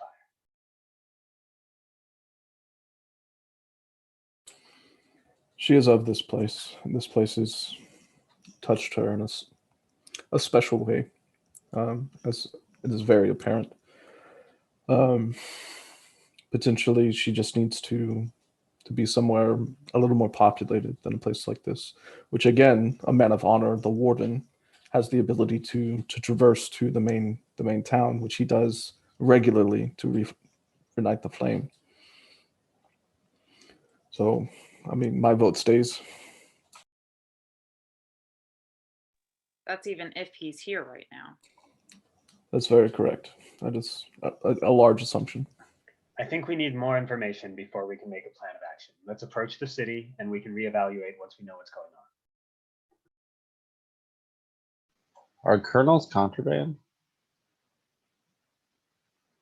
No, to be in possession of one isn't a big deal, but taking them outside of Sunderhearth without having like the proper authorization or what have you can get you into trouble. Speaking of, though, Kendall, Esper, I thought you were dead. This is yours. I was replacing mine. He nods. Thank you for your honesty and for your help getting out of there. But that does mean that we are one light. So we should be on the lookout. On that Unless point, the creature. I had forgot to mention that. I was trying to remember to do that during break. But on the end of Kendall's spear, and maybe it's only just now in this moment that you guys actually even realize it, but Kendall, there is the eyeball of that creature that you killed stuck on a part of your spear, one of the barbs perhaps, and you can see that it is roughly spherical like an eye would be, but it is the same crystalline shape and pattern of the arcane kernels.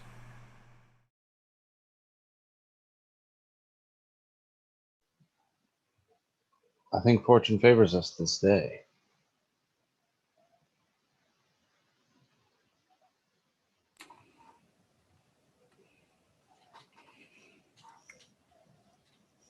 That I either owe you a gratitude or I have several things I could barter with if you would be willing to part with it.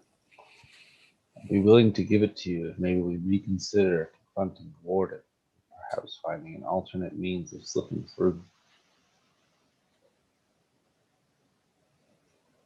Deal. Yeah, and he'll toss it to you. Wait, do you toss these? I hand it to you. Oops, dropped it. We toss eyeballs. Yeah, it's fine.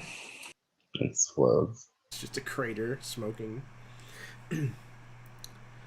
All right, so what is the official plan? How are you approaching the city? Where are you headed within it? What are you doing? I'm putting my hood up no matter what we're doing. I turn to Bess. She's the expert in this aspect of our plan. Yeah, I guess since this has never been done before yet, I guess I just have questions for Jeremy about, like, can I just go to any part of the barrier and do this? Like, make a little doorway, or it's just at the actual flame? Yeah, so like Okay. it's housed within its own kind of hearth itself, something that was built specifically to kind of keep this in this spot. But it's going to be located in like a room, and you know that it's likely that it's going to be at least somewhat guarded. Okay. Yeah, so I turn to Esper and everyone else and say, well, first we need to figure out if this Hearth Warden is home. That will kind of determine what we're gonna do from there on. If he's there, we need to get him out. And if he is not, then our job is much easier.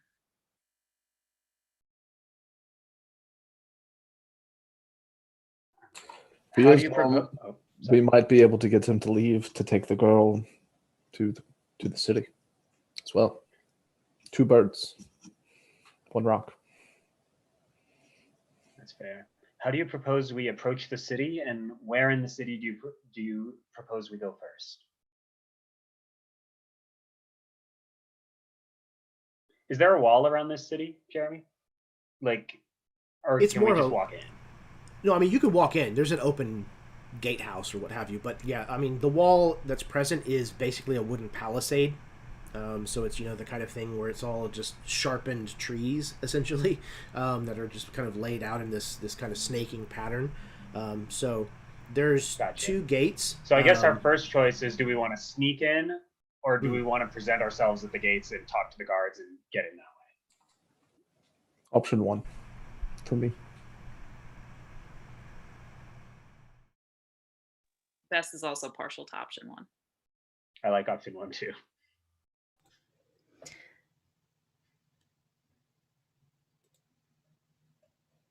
Aveline nods at option 1. She's back to being silenced. Though, Esper, you see that Aveline is now just staring at you wide-eyed, as if she, like always, as if she sees something that only she sees. But she, you see, she is going to take up some leaves, or whatever she can find on the ground, and she is going to crush them and kind of you see this smoke coming from her hands as she blows them at each of you in kind of like a circle, and she's going to cast Pass Without a Trace on all of you so we can be super quiet. Excellent. That is a 2nd level spell. Yes, I was That's going to one of my ask. favorite spells. So please, yeah, it's a badass spell. I love what they did with that in 5th. Okay, so please roll percentile. You said it was a 2nd level spell? 43. Okay. Once again, you feel something strange about your connection with your magic as you call upon it and manipulate the effects. However, you manage to skirt any possible side effects. Once again. They will now no longer be able to hear us.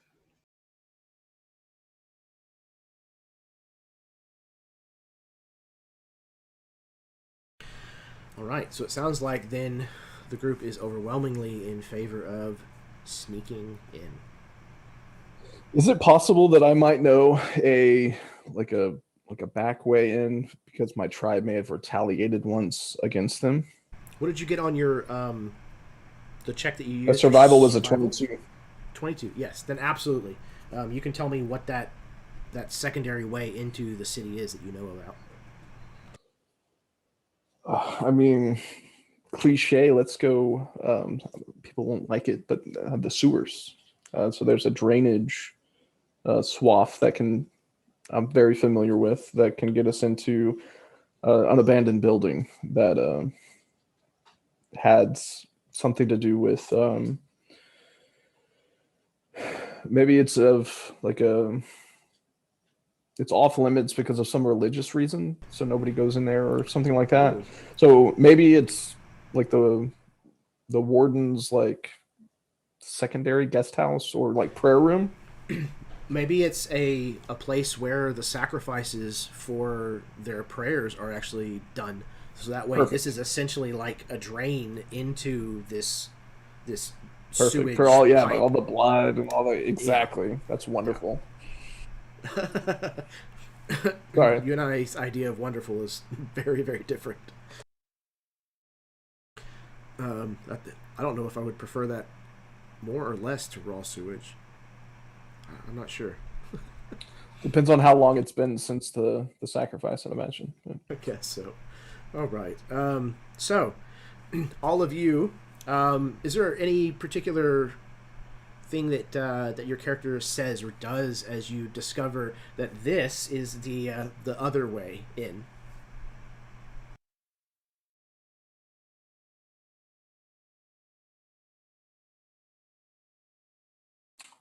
Everybody loves the idea. Let's go. Seems like everybody's good with it. Yeah, Bess is especially good with it. She's done things like this before in other cities. She's just never been here, so she's kind of deferring to Castel since he seems to have much more of a lay of the land here.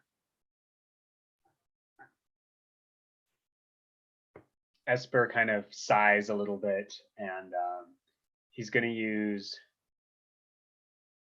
Actually, I don't know if this can actually do this, but he's going to try to use a minor illusion to make a smell, like an illusory smell that smells a little nicer as the odors start to waft up from this place. And he also kind of looks forward at the gate of the hearth and kind of looks back at Sunderhearth as he's casting this and just kind of lets out a sigh, like, soon I'm not going to be able to do this.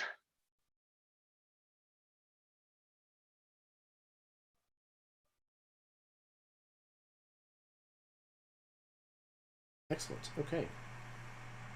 Does minor So- illusion do a smell or just a sound? It doesn't say that it does, but I'm perfectly fine with it. I don't see a reason why it couldn't.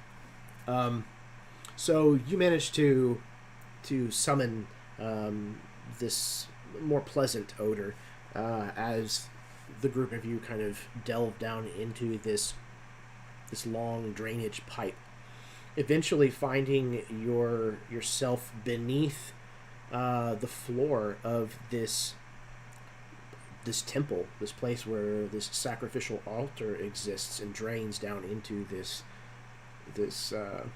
underground passage. It is disgusting in here.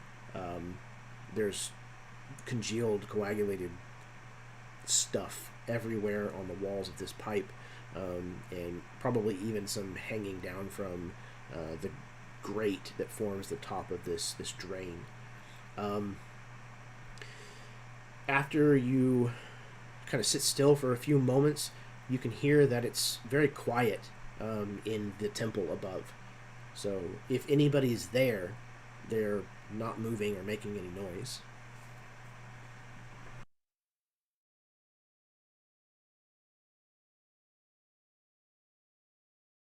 Could I roll perception to listen a little closer, or maybe if there's a way to climb higher up and get a better, just get a little closer to the actual room to hear? Absolutely.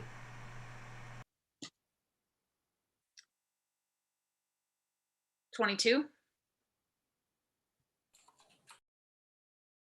So you're able to kind of get yourself kind of up against the underside of this grate and kind of look around. Looking around, you can see basically in every direction except for where the altar itself is sitting, because that's kind of on the floor. But you don't see anyone in the room. And as long as you stand there and listen, you don't hear any noise from inside the room. You can hear people talking and milling about, but that seems to be outside the building. It's muffled enough that you think it's exterior noise. Cool. So I relay that to everyone quietly still. It doesn't seem like there's anyone up there. And then I try to, I guess I'll do like a check for traps kind of thing, but just feel around the grate and see how I might be able to open it and if it is trapped. Okay, cool. So I think check for traps is typically investigation? Question mark? I would, But if you have thieves tools, I'll let you apply your modifier or your proficiency to the roll if you have proficiency with your thieves tools. okay.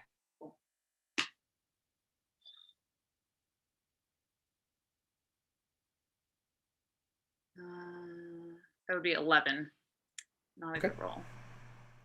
You're kind of looking this thing over, and it's difficult to make out a lot of detail of what could be in some of the cracks and crevices because this thing is so encrusted with stuff.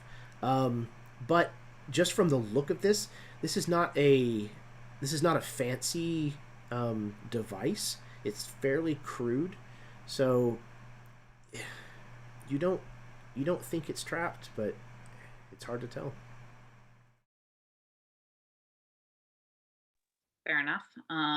So I look to everyone and kind of, I don't say anything, but I motioned like lifting it up and kind of ask if they're all ready without asking.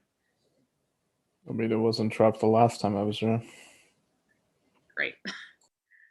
and I will try my best to very quietly just slowly push it up and try not to make any noise. Okay. Please roll a stealth check. And you have the benefit of Aveline's spell that I like. Pass That's without without trace. trace. Thank you. Plus 10. Ah, there you go. Cool. Plus 10 to stealth. Plus whatever you normally get, obviously. That's a 34. Holy shit. So, yeah, you open this thing without a single creak. Before you actually open it, you notice one little spot that you think might creak. So you like take, a little bit of the blood that's still kind of liquid and kind of like, lubricate the rusted spot on the hinge, and then not a sound. Open this thing, catch it before it actually falls and hits the floor, and kind of lower it down quietly. And with that roll especially, you're able to get everyone up and out of the floor without any issue whatsoever. Okay, so you guys now stand inside this small temple shrine with this altar that looks like it is very frequently used, but less frequently cleaned, unfortunately. And there's all kinds of symbols around this place. And there definitely is a shard motif here. There's broken pieces of glass. There's crystalline shards hanging everywhere. A lot of them left with, it seems like, very purposeful, sharp points on them.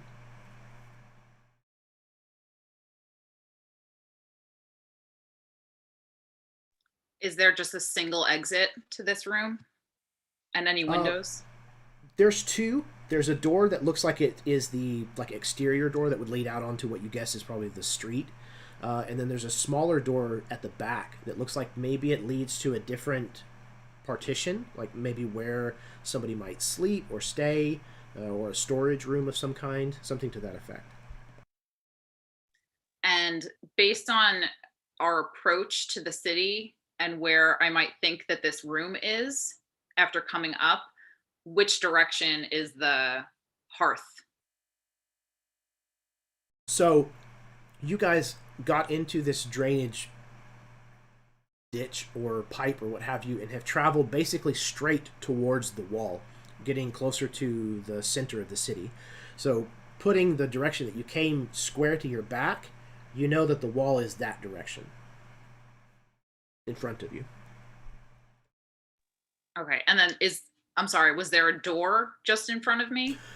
So yeah, there's a door over to kind of your left a little. That would be the door that's actually out onto the street. Okay, and there were no windows. There are, but most of them are higher up. Mainly, it looks like maybe for the breeze, like the cross air, to come through here and keep some of the smell down. And there is ambient light that's kind of spilling in from there, but nobody would be able to see in or out. Okay. I guess, could I go up to that door that leads outside and just listen at the door and see if there's like hustle and bustle outside? Yeah, I won't even make you roll for that. Oh, okay. It's very obvious that there's quite a bit of activity outside. It actually sounds like the people might be fairly animated about something. There's more than one person that is kind of shouting, and you can hear a lot of movement outside, especially for a town this size. It seems to be a lot of activity right now. And then can I go to the other door and do the same thing? Yeah, the other door is completely quiet. You don't hear another noise at all on the other side of it. Okay. I relay that again to the group and listen, I don't know what is going on outside, but I don't want to be involved in it.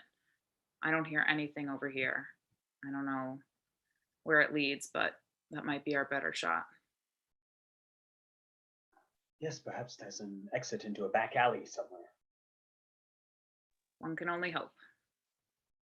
Well, everyone is kind of wandering around and trying to figure out what's going on outside. Castel is going to head over to a cabinet where they keep a wash basin and some jugs of water, and start filling one to kind of cleanse himself and offer it to the rest of the group from having gone through what we just did. I'll join in on that. Yeah, Esper takes you up. Group shower.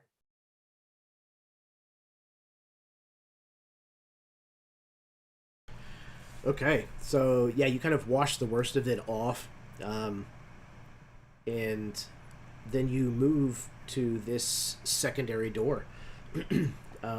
It appears to be locked, but it doesn't seem like a particularly difficult lock. So you're fairly certain it won't be tough to get through.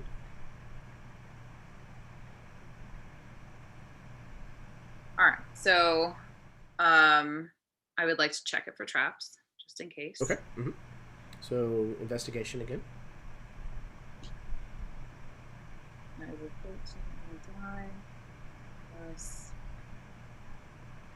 Plus my proficiency again? Yes. Mm-hmm. If you have proficiency with these tools, yeah. Okay, so 16 this time. Okay.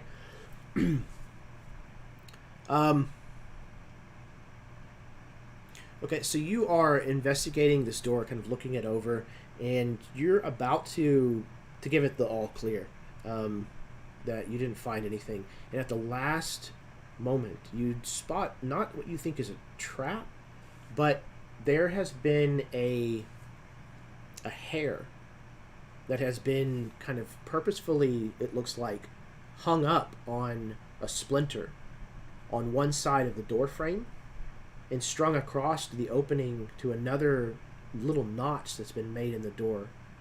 And so it kind of strings between the door frame and the door itself. If this was opened, this hair would be broken or dislodged somehow. I point that out to everyone. Does it look like I can... Is there any way that I could replace that once we're through the door, or it's a solid door, right? It's a pretty solid door. It would be really hard to kind of hook it on the other side. All right, then I turn to everyone and I say, this door isn't trapped, but someone is monitoring who goes in and out of here. So do we want to chance? I can't replace it once we go through, but this seems like our best option regardless. I might have a way, Esper says, and he grins a little bit. And he sort of snaps his fingers, and Pixie appears. I can dismiss Pixie into an extra dimensional space and summon him within 15 feet of me whenever I want. The first thing I do is I ask Pixie what happened to Anod,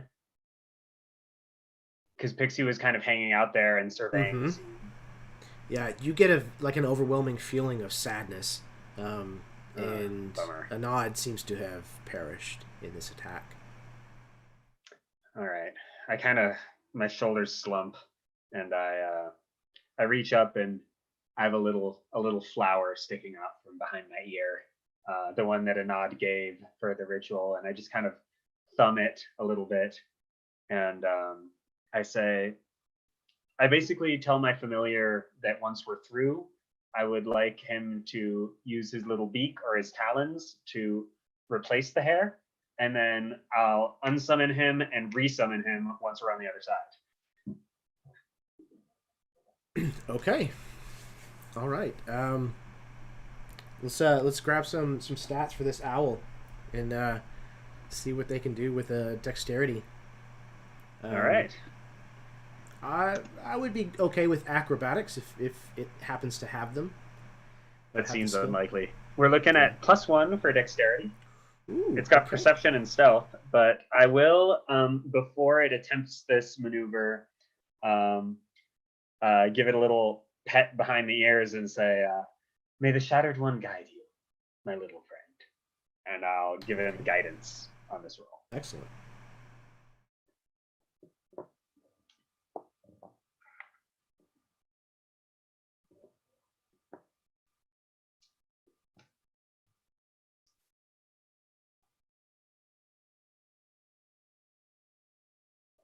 So do we like open the door and get through? Like, is all that good? I guess we should go ahead and get an open locks roll. What is that called? Oh, there's not a specific skill for it. That's right. So yeah, once again, using your thieves tools, Bess, if you are proficient with them, let's call it a sleight of hand.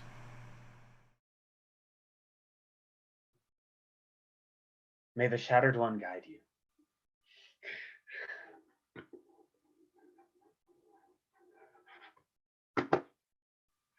There would be a 22. Oh, excellent. Yeah. Again, this is a simple lock. Your talents are absolutely wasted on trying to get through this door. You barely even have your second pick in place before you're like, oh, duh, this is a whatever, and you just click, and just all of a sudden the door snaps open and swings freely. Esper, you managed to grab the hair ahead of time or what have you and give it to Pixie. You were muted. Oh, here we go. The moment of truth. Yeah, well, I got the same roll on my D20 and on my D4, so we're not looking good. It's a 4, so that's 8 plus 1 is 9. This damn poor bird is trying its best to like hang this hair back in place. It's just not capable of doing so. All right, I kind of shrug.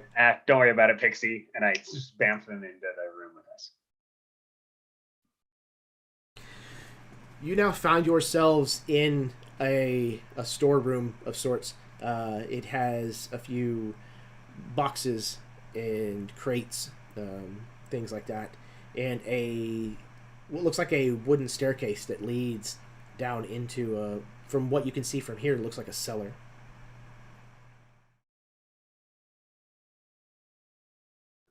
No other exits? The cellar probably has one.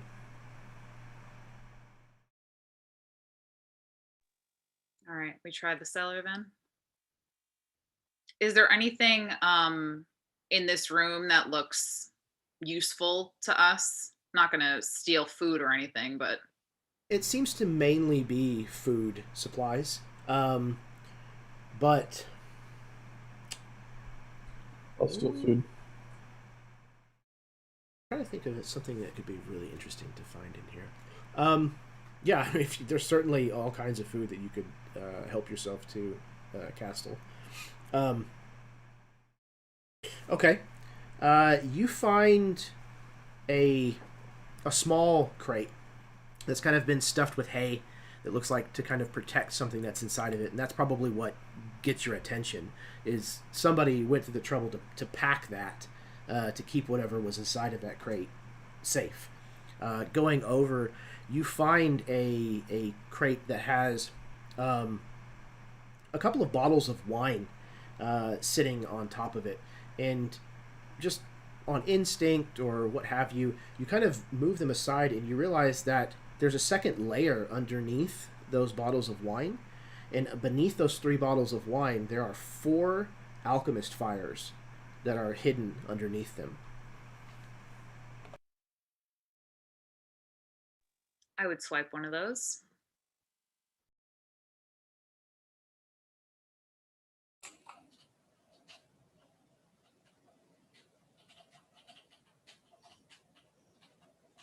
I'll take the rest if nobody's going to grab one.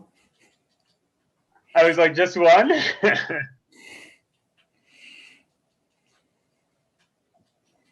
Okay. You now are in possession of 4 alchemist fires. If anybody wants one, feel free. I was just joking, but joking, not joking. I'm good. Joking, but not going to leave him here. Yeah, like my character throws things. That's what he does. Like I haven't been Oh. in combat yet, but that's what I do. Like all of my weapons are thrown weapons. There you go. You should definitely take those then. Perfect. Okay.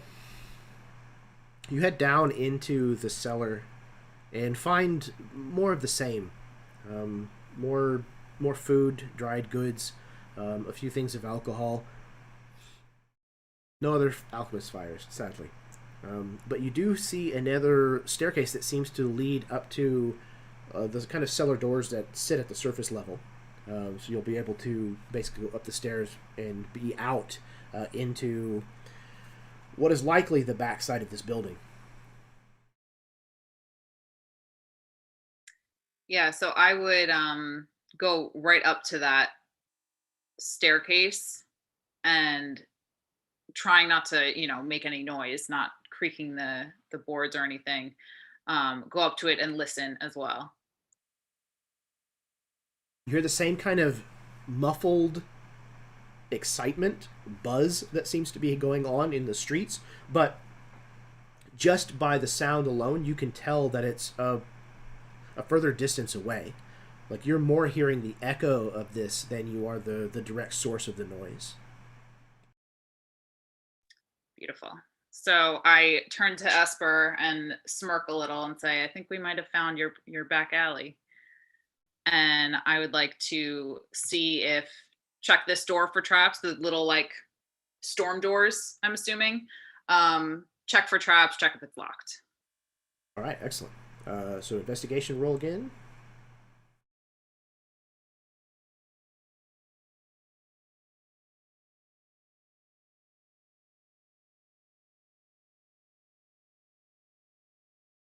That would be a 10. Okay. You look it over. You don't see anything that jumps out at you. It looks much like the rest of the doors have been constructed so far that you've seen. So it seems safe. And it's unlocked or locked? It is locked. Okay. From the inside? I mean, it's tricky, but you could get to it from the inside. Okay. Then I will try and do that. All right. Esper Let's make also that roll. suggests Go ahead. that we relock the lock of the door that we picked. Yeah, you could have done that. That's fine. Again, like she could have done that probably 4 or 5 times with what she rolled.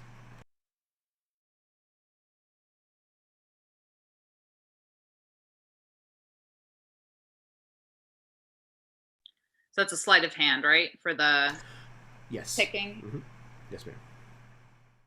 18. Excellent. Okay. So it is awkward. You're kind of having to basically kind of hold these by your fingers as you're kind of sticking them out from between these two doors and move them about. But again, this is not a difficult lock. These aren't sophisticated people that live in this town. They have simple, crude iron things. So you manage to pick this lock and are able to open the doors if you wish. It is unlocked. Yeah, as long as I don't hear anything outside, I will, again, very slowly open the door. One Excellent. or both, whatever it has to be. Okay. You open one up, again, kind of keeping it from falling free on the other side, and manage to allow your group to exit. And in fact, you are in between two buildings, and you can see people not far. I would say 15 feet or so from where you currently are. Luckily, Aveline's spell is still persisting, so it's keeping you guys hidden very well. As people kind of run past that opening in quite a hurry. There seems to be definitely something that's going on here. Before we're back out in the open, and it might be more difficult for us to speak freely, what's our next move? Where are we headed? We mostly need to find out if this hearth warden is home. So to the hearth? yeah, I mean, that's our inevitable goal in the end of it. Does anybody know where the hearth is within the city? Yeah, I was just gonna, like, there was, in the picture at least, there was that tower. I'm assuming it's something around there, or is it? Yeah, that sounds good. And I think, especially with Castel having been here before, since we've already established that, at the very least, he would know where it is. Hey, isn't it usually centrally located? Like everything kind of expands out from it. Well, except most of the Hearthfire towns don't have much that's developed on the outside of the wall. So Yeah, like in like a semicircle, like, but it's yes, not the center point of the town, but the center point of the wall. yeah, the town certainly springs up from that point and grows outward from there. Absolutely. Yeah, so I guess to I the would. hearth tower. Sorry, go ahead. So to the hearth tower.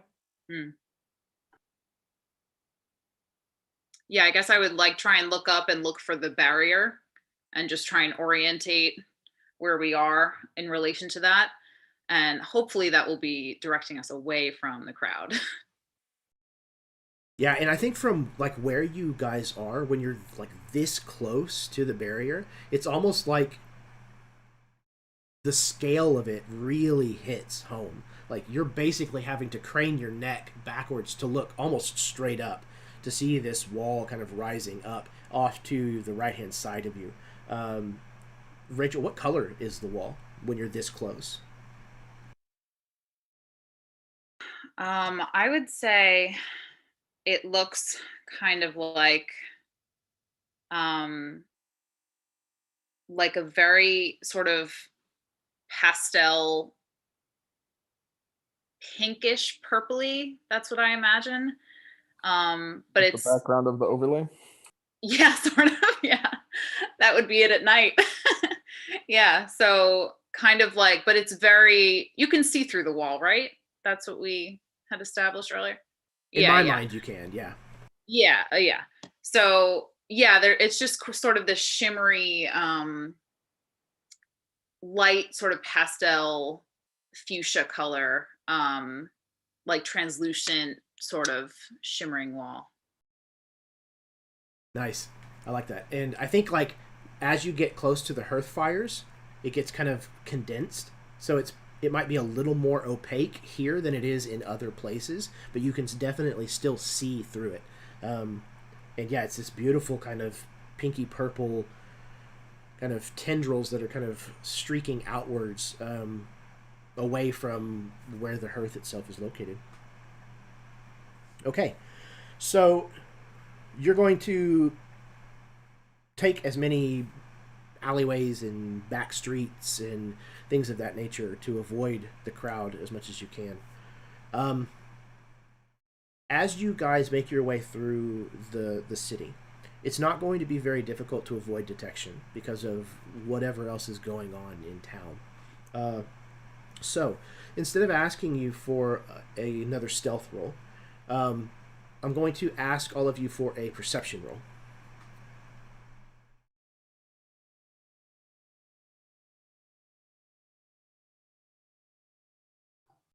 May the Shattered One guide me.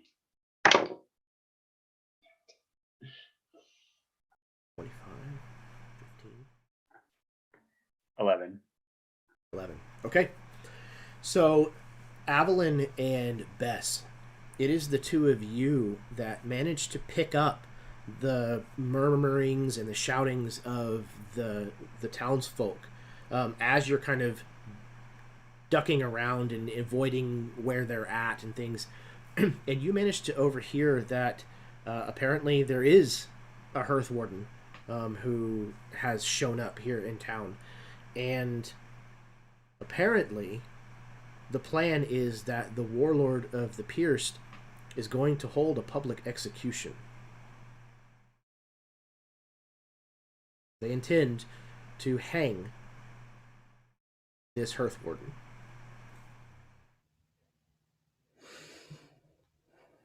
I think Aveline, as soon as she hears this, she kind of turns on her heels to the rest, and in her voice, in her quiet voice,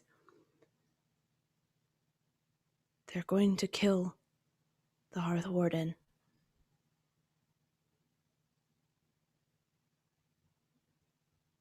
she looks to everyone just like a, what do we do?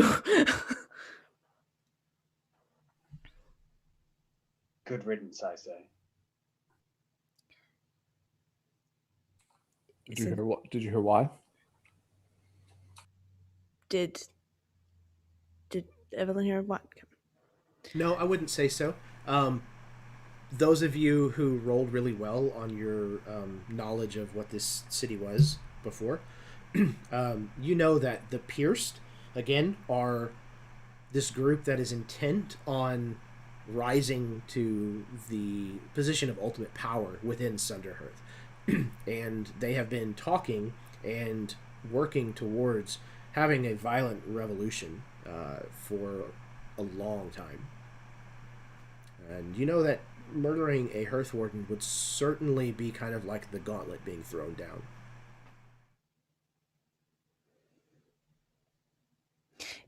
Yeah, I don't think Aveline would know that. She didn't roll very well on what this town was. So, yeah, she would just shake her head and kind of shrug. So, if we save the Hearth Warden, give him the girl, they can both run off together to safety. I'm seeing a win-win here. That's all you, mate.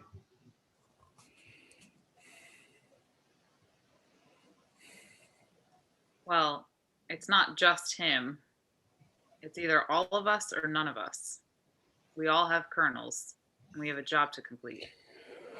Only one person can carry one kernel. Can one of your mastiffs carry mine?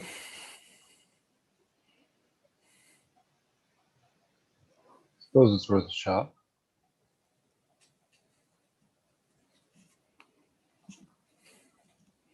Then if it has to be me, it's me. My charge is this girl.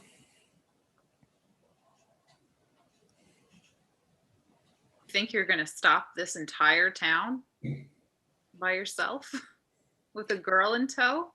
No, but if we can find a way at night to potentially, is it happening now? Are they killing him now? Sounded like they were gearing up for it. I don't know.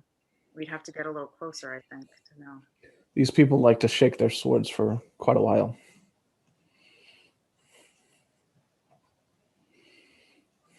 Who knows how long they have been shaking their swords for since. Or, okay, so they're killing a Hearth Warden. Potentially spread a rumor amongst town that the Borden tribe is coming to stop them, and they're coming from the east. The Hearth Warden heads west with the girl once we release him and save him. The last time that they fought the Bordens, it was not pretty for them. So they would probably take the threat seriously. It might be the distraction and the amount of time that we would need, or I would need if you are not willing to help, to save him.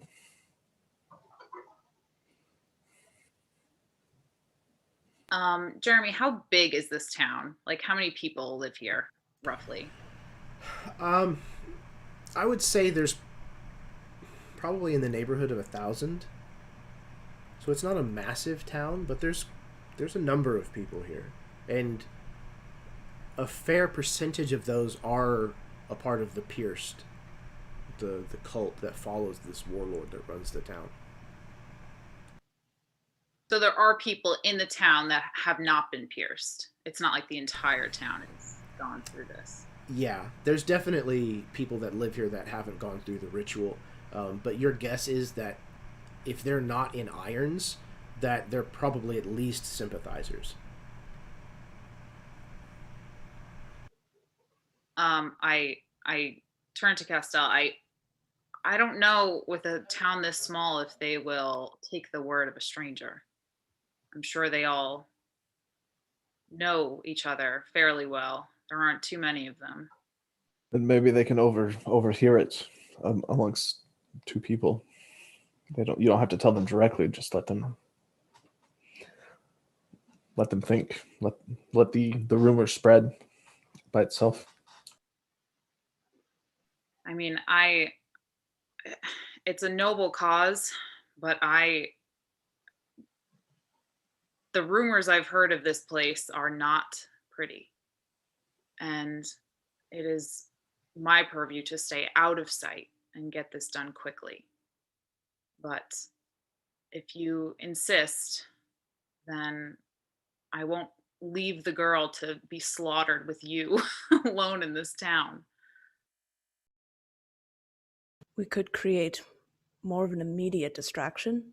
Aveline looks towards some of the buildings, and you can see that there's kind of like a spark of like flame as she looks around at them in her eyes. Classic Castel- D&D story. We burned down the village. Castel digs I out love an it. alchemist fire to hand to Aveline. I bear no love for the Hearthwardens and their kin. The king and the Hearthwardens desperately seek to grasp the power that they have maintained over this strange world.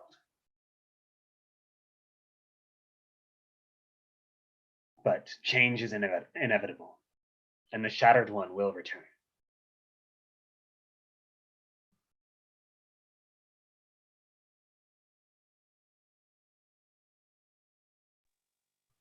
Okay. So are we setting stuff on fire? All right. Yeah, Bess sighs. Can we not do both? Does a friend have to choose?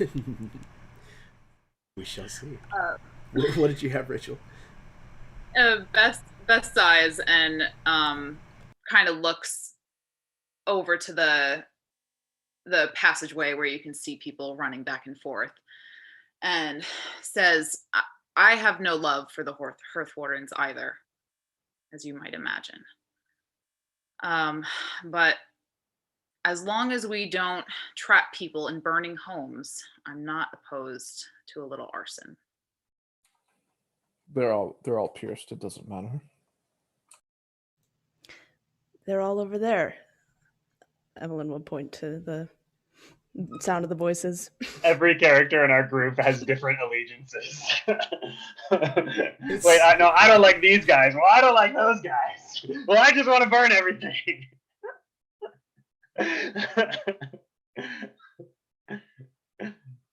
Excellent. Okay. So I would say if you wish to do so, Bess, it doesn't take long to determine that the building that you guys have selected is in fact empty of people. So you're able to douse a corner of it, or maybe even somewhat of the thatched roof or something, with the alchemist fire. And I took it from my sheet. Okay, thank you. Within mere seconds of having basically pulled the cork of this bottle, or shattering it, whichever you do, it ignites in flames and very quickly starts to catch this building. And you know that within minutes, this whole building is likely to be engulfed, and it's going to get a lot of attention. All right, let's move. Way and towards the hearth. So wait, I'm going towards the hearth. So are you, Bess. Cass, are you going towards the Hearthwarden, wherever the gallows is? I immediately forgot what we were doing. I thought we were. We didn't have a plan. We didn't decide. I thought we were going to the hearth. So Bess wants to go and see, basically peer out behind a building, or in front of a building, and see what kind the of situation is the with lay the of the land execution. and what people are doing, and if there's like a gallows and whatnot, where Okay. the Hearthwarden is. I'm happy with that. So we're all gonna go head over to the gallows. Looks like just kind of to where you can see at least what's going on. To get a vantage point of the gallows. Yeah. And if possible, on the way, I'd like to start spreading the rumor of the Borden tribe coming. Add some insult to injury there. You hear a couple people, who's the board? No, I'm just kidding. They definitely take the rumor, and you can hear them starting to discuss it with people. It starts to spread just like the fire does, as all of you kind of move away from the fire and to a place where you can get a vantage point looking into the city square, if you want to call it that. There is, in fact, a gallows that has been, or is in the works of being built. And the people seem as though they're very excited by this fact. Several people are kind of just loitering around, talking about what they think is going to happen, and yeah, it's not a real pleasant thing to see. But the entire town seems to have turned out all the same, and you overhear them mention the fact that the Hearth Warden is being kept in a cell. The only place that that Castel knows has a cell is in the same building that houses the hearth fire itself. It's the only fully stone building in the city.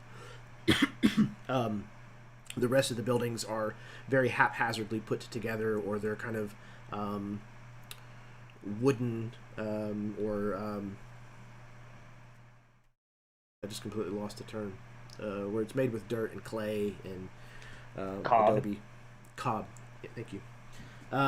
So, yeah. The stone building that houses the Hearthfire is where your guess is that this cell is probably. Well, it seems all of our destinations are actually in the same direction. If the Hearth Warden is, in fact, in a cell, it will be in the only stone building that is in this town, which is at the Hearth. Let's do it. We head that way.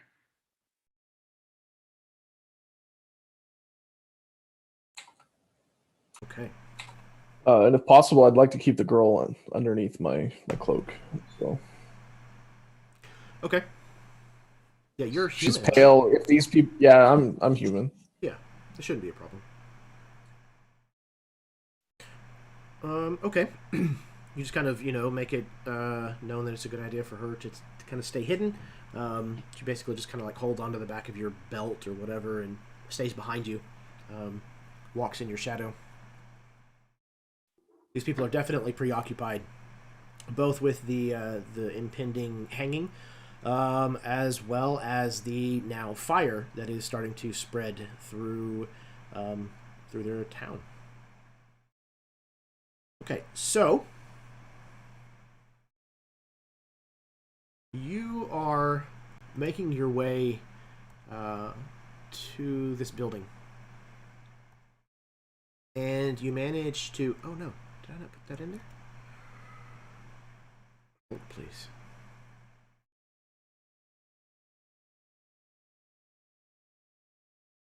What's the picture? You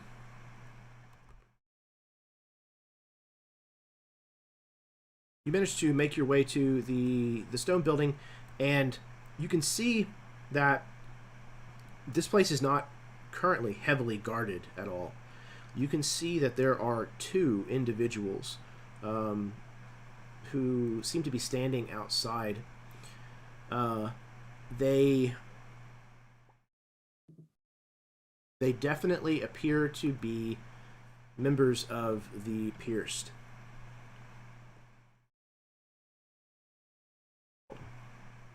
Who's running this show? They appear to be members of the Pierced. These fanatics that all but worship the divineness of the warlord that they serve. And they are standing there. You can tell they would probably rather be with the crowd. However, they are currently guarding this building. So there's two of them, right? There are two of them. With my starting capital, I bought 2 vials of basic poison. I'm going to use both of them to coat 2 blades. Well, there you go. Okay. So yeah, especially still under Aveline's spell, you're able to get as close as you need to these guys before whatever you're going to do next.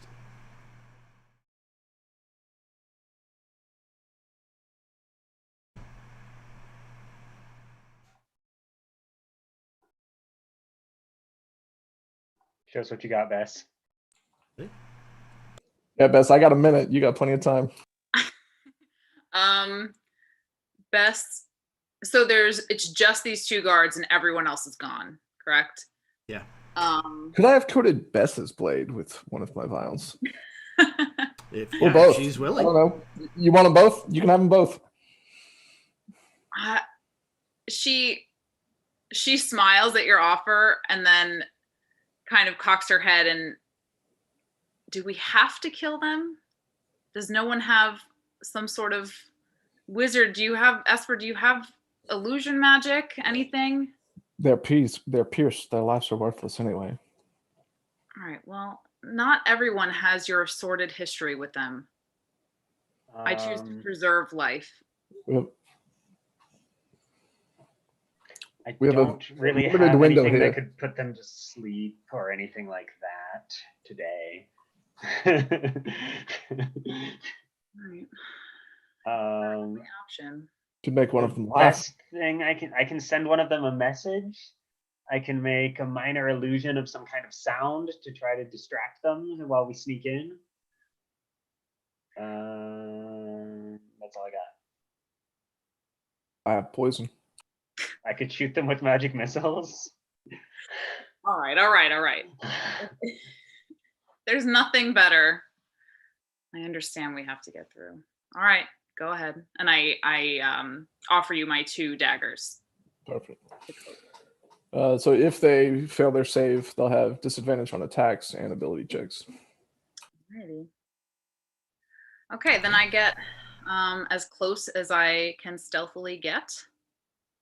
And I guess I can't attack them both at once. That's not a thing. If you dual wield, bonus action for the second attack. Oh, yes. Okay. I know how to play this game. Yeah, that's fair. Yeah. I don't think, you don't get your modifier a second time, but you might not need it. Yeah, rogues don't. It takes a fighting style. Yeah, I have. Let's see. I have 2-weapon fighting. Is that? Oh, okay. Then yes. Oh, yeah. I don't know what I'm doing. Yeah, you get to. No, you're good. You get to add your modifier to both of them. Oh, okay.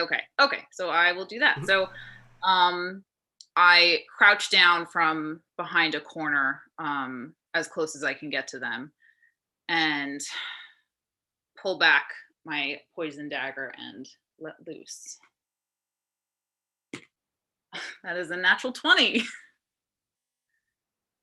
So yeah. Absolutely. Yeah. Amazing. All right, let me roll some stuff. Okay, so let's see, what is the dagger? D4 plus 2d6 with your sneak attack plus your modifier. Oh god, I can't see this. Plus all of that maxed. This guy's gonna have disadvantage on being dead. Yeah. So that's 10 total for sneak attack and the dagger. Then Are you an assassin rogue or a thief rogue? I might be now. I'm not. No. I'm a thief. Okay. So is that 20 after doubling? Okay. Yeah. So you end him however you want to do that. So go ahead and describe it. So I try and angle myself kind of in front of them so that I can get a clear shot at least one of their hearts. And I try hard to throw the dagger directly in, and the poison spreads rapidly, as well as the wound to the heart. They're over. They just drop dead. And then my second attack for the other guy. That is 15 plus 5. That's a 20. Dirty 20. It's a hit. Okay.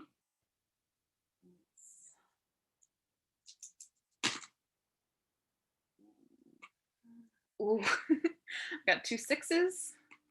So that is a total of 13 doubled. So it's 26. Okay. If he fails the con save, it also does a D4 worth of damage, poison damage, which I was unaware of. Cool. Well, it's not going to matter because, Bess, you take out the second one as well. You can describe that. Yeah, I try and do the same thing. It probably doesn't land quite the same, but maybe this time it lands more towards his neck and just severs something very important, and he drops. Yeah, I think you're able to get both of these guys with 2 different strikes, and then you very kind of deftly move underneath the second guy and kind of catch his weight and lower him quietly to the ground so that he doesn't make a big thud. And Bess kind of turns around and looks at the group. Imagine everybody else has this look on their face like, holy shit. I like to preserve life. Shick. And then That's my girl. I like to preserve life when possible. It's But if because I not- know so easily. I wanted it to be painless. So the door now stands unchallenged before you. All right, I go ahead and check it for traps, check if it's locked. While you're doing that, I would ask for some help dragging the bodies, maybe into behind the building or somewhere where they won't be visible. I'm gonna try to make it to where they bleed on themselves to have less of a trail. With a severed... Maybe we can kick some dirt over the I was going to say, with a severed artery, there's probably not a clean getaway. I can try. But yeah, definitely kind of smudging it with some dirt. You could try to minimize how much of an obvious trail there is. You can either drag the bodies off to the side somewhere, or you can take them inside the building. Either way.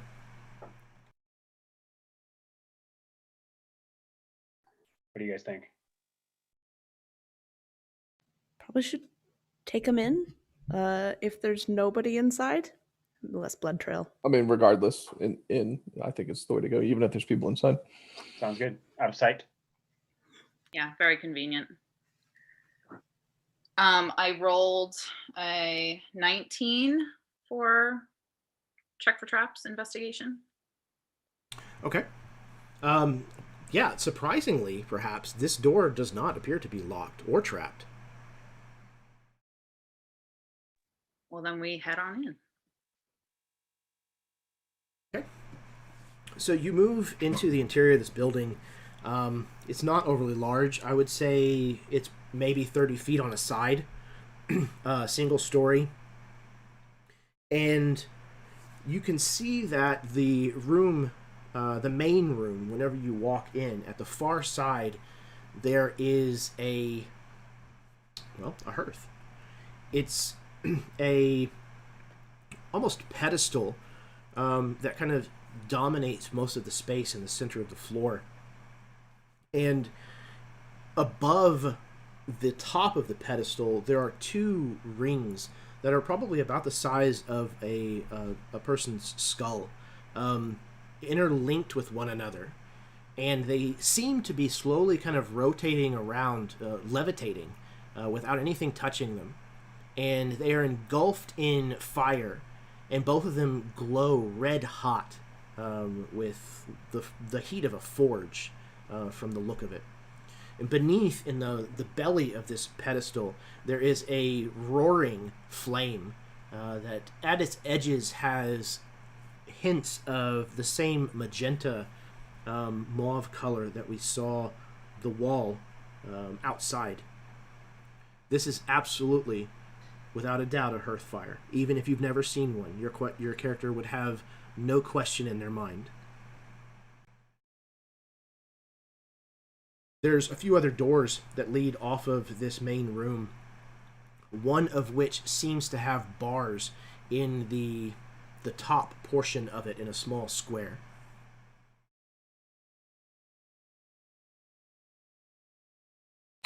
There, that looks like where our man is.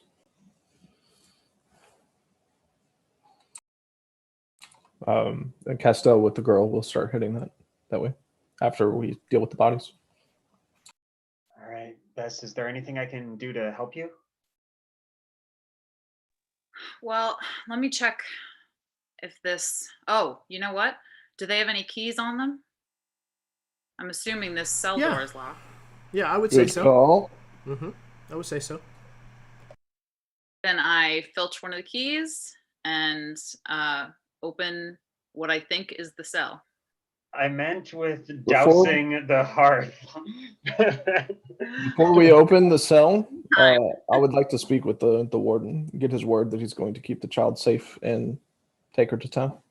Yeah, we have to have a whole conversation first. And his sacred duty is to stop us from doing what we're about to do. That he is like sworn to. He doesn't have to know about that part, and I don't give a shit about him. He just has to take care of the girl. With the girl, and then we're gonna do what we have to do. Yeah, we're just concerned citizens who broke in to save him.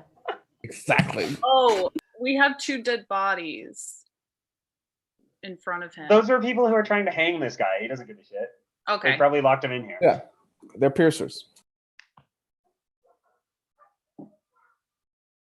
I can't believe we're about to free a hearth warden right before we perform a dousing ritual to illegally cross the border. This is ridiculous. We have to, otherwise he would witness. I love it. I love it. Get out of here. Let's go. Okay, so as some of you secure the bodies, reclose the front door, and move towards the cell to engage with the hearth warden. Looking in through the bars of the cell, you can see this individual is seated on the floor with irons manacles on both their wrists as well as their ankles. You can see, though they are not equipped currently with the weapons and armor that you see in the picture here, an individual who is wearing, no doubt, the vestments and the travel attire of a hearth warden. You can tell, some of you perhaps, by the look in this man's eye that there is without a doubt that he is a hearth warden.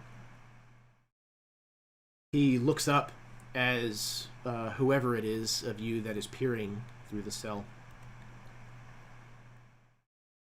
Are you here to collect me?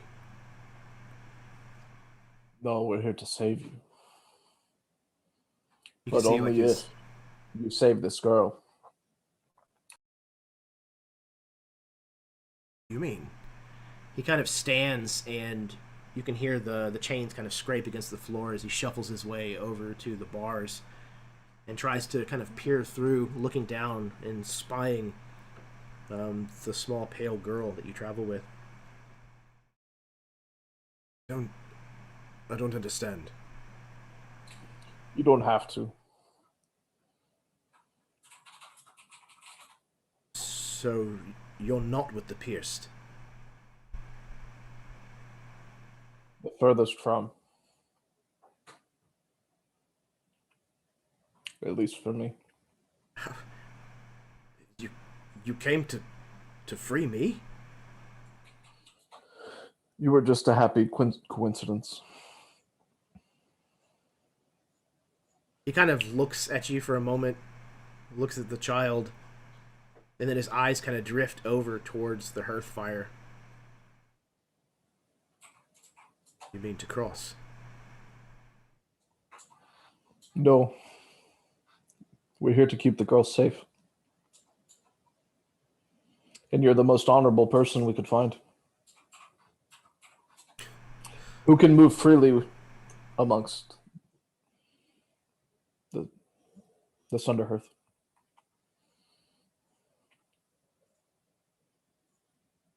We'll make sure they can't follow you. Who wishes to harm this child? Why does she need protecting?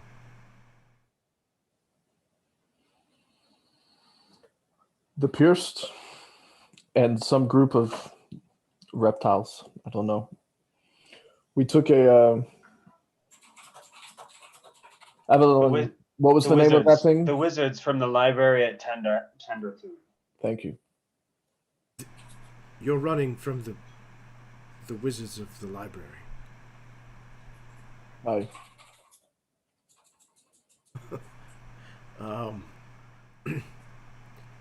You want We had me to shatter our way here.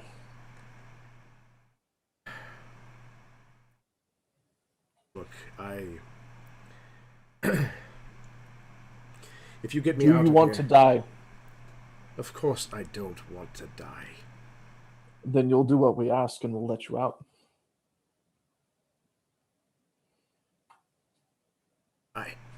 I'm not sure that I can keep the girl safe. If the librarians hunt her, then there's not much that I can do. Take her to the main hearth. Ask the king. Very well. I told you she would be safer on the other side of the barrier, where the magics of the wizard cannot get to her. Let's leave this one to rot and cross. No, We don't even know. I can help. We don't- If you need a way through, I can get you through. But you have to set me free. You can get us through? I'm a hearth warden. This day keeps getting better.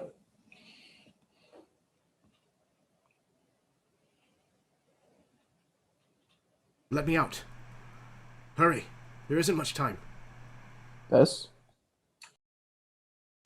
If you would. Aveline wants to do an insight check, see if how Please do.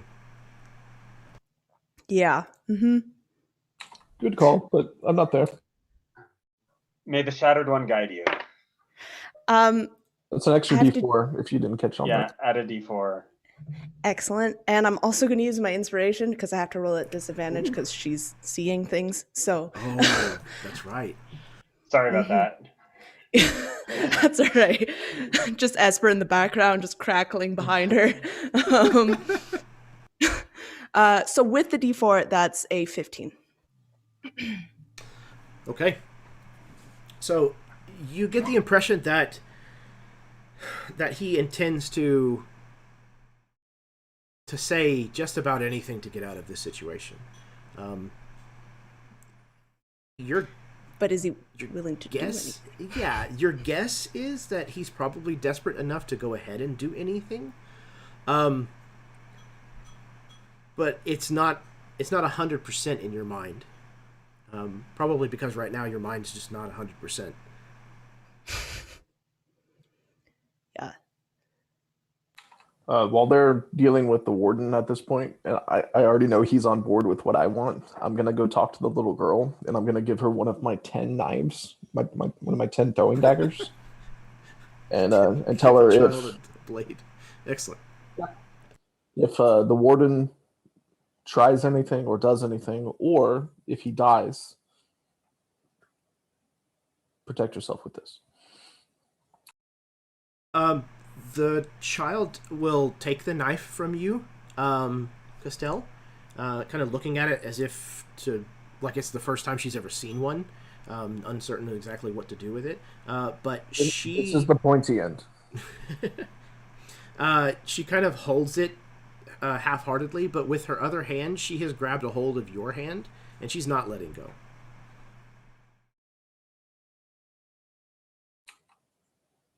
Damn.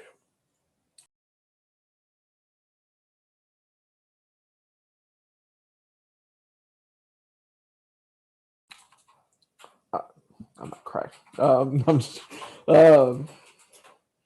we'll see. We'll cross that bridge. Little one. He will keep you safe. He will get you to the town. You are now aborted. You are one of mine. I will be back to save you. And if need be, I will protect you when I get here. but I have something I must do. I made a promise to his master, and I'll point at Esper. She kind of looks. She kind of looks at you and then looks to Esper as well, kind of following your gaze, and still holding onto your hand. She takes like 2 big strides in Esper's direction, like towards the hearth fire. Is her knife out? I mean, it is, but she's again just kind of half-heartedly holding it. I'm not gonna let go of her hand to prevent her from getting closer to him. No, she holds onto your hand. She's trying to lead you that direction, it seems. Okay. Yeah. I'll go with her. She pulls you over to Esper, and then she kind of looks down at her hand that has the knife in it, and just drops the knife on the ground and reaches out and grabs Esper's hand and begins to pull him and you both along towards the hearth fire. I'm gonna grab my knife as we go. Can't leave a good knife laying around. A child might find it. Exactly. A child might find it. I follow her lead.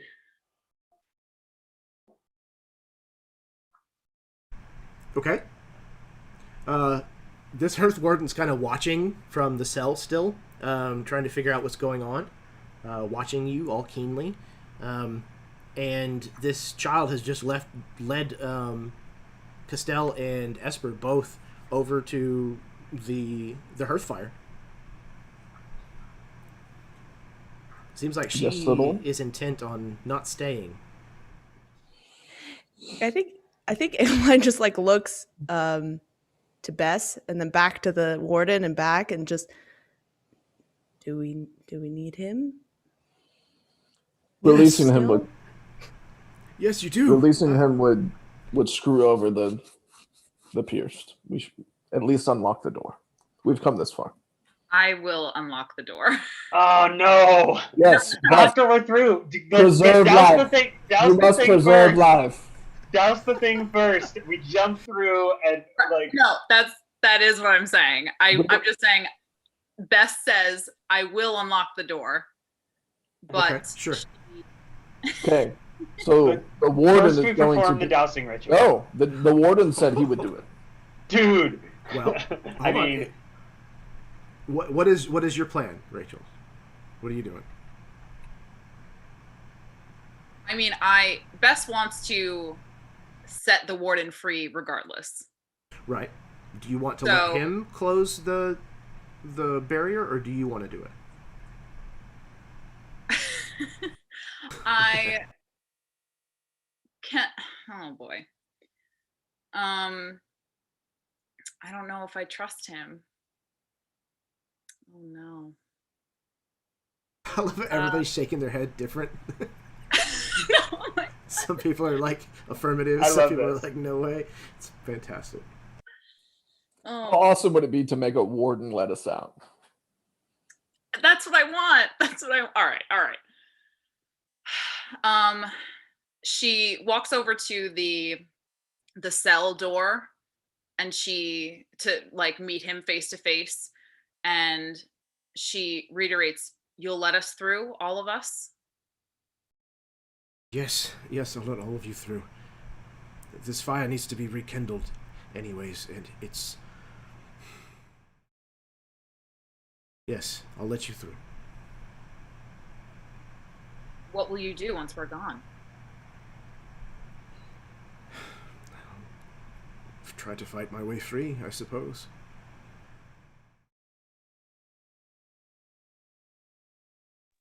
All right. Is everyone ready then?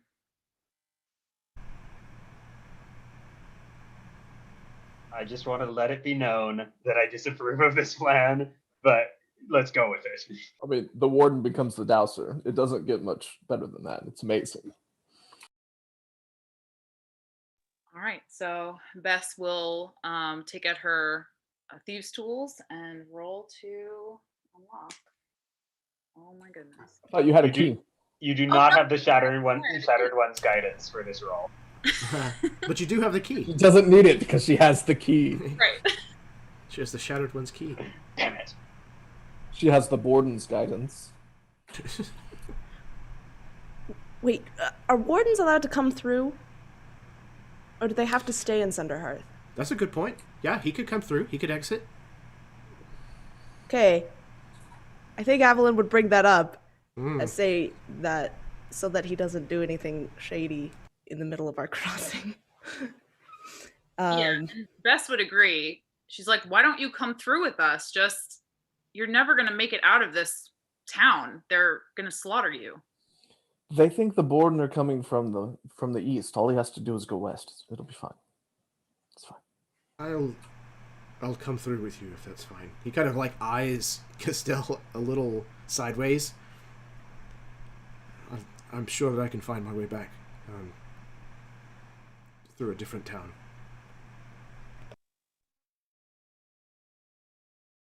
Yeah, there might be no magic outside, but at least it's a little safer just to travel. There are also no cannibals outside, from what I've heard at least. Indeed, our lands are quite civilized.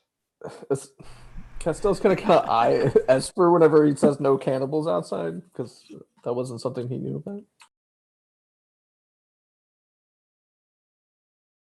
All right.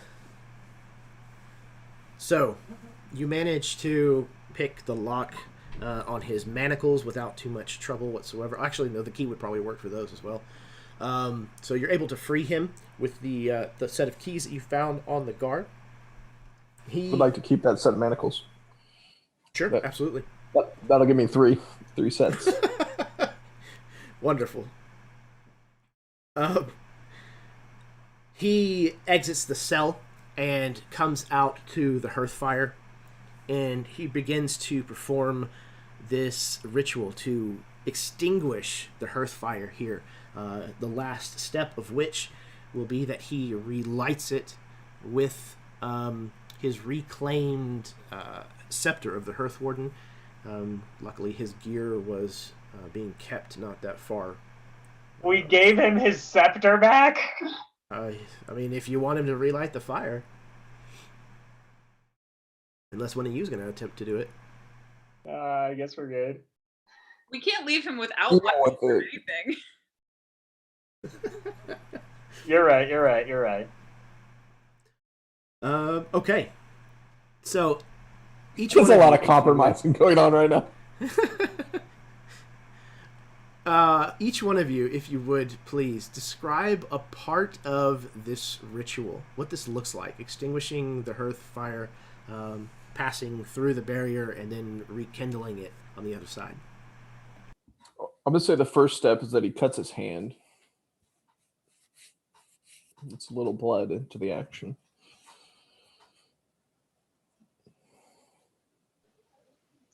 I would say the second part is the blood intermingling with the ashes. The ashes have to be removed and the hearth cleansed.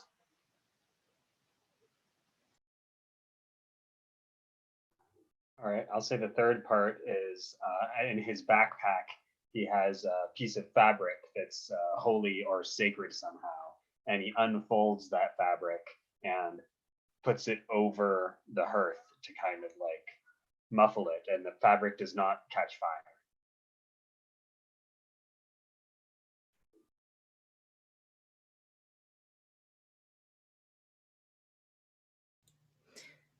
I would say when he puts this cloth over,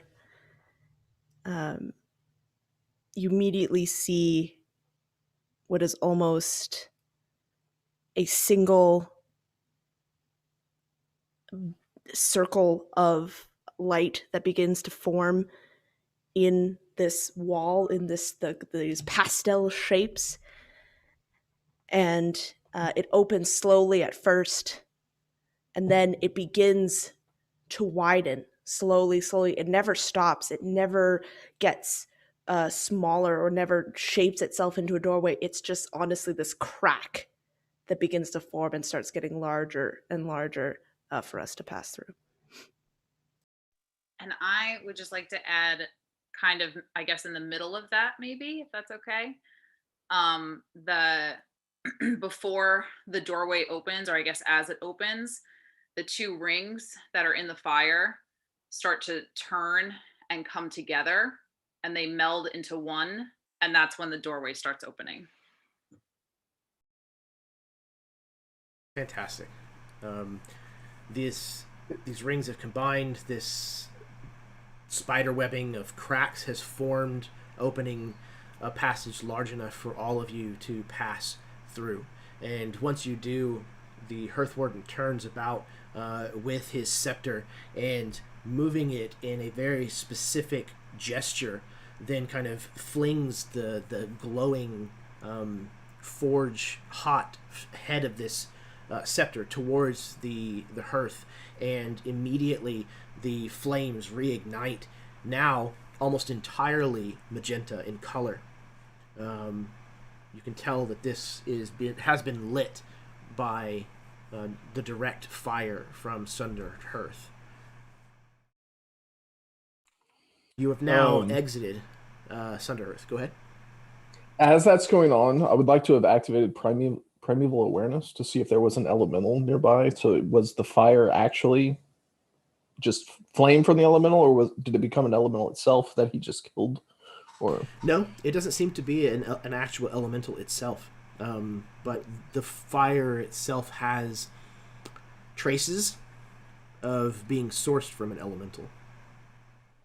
Okay. They're my favorite enemy, so I was just curious. Thank you. Ah, excellent. Okay, so you have exited Sunderhearth.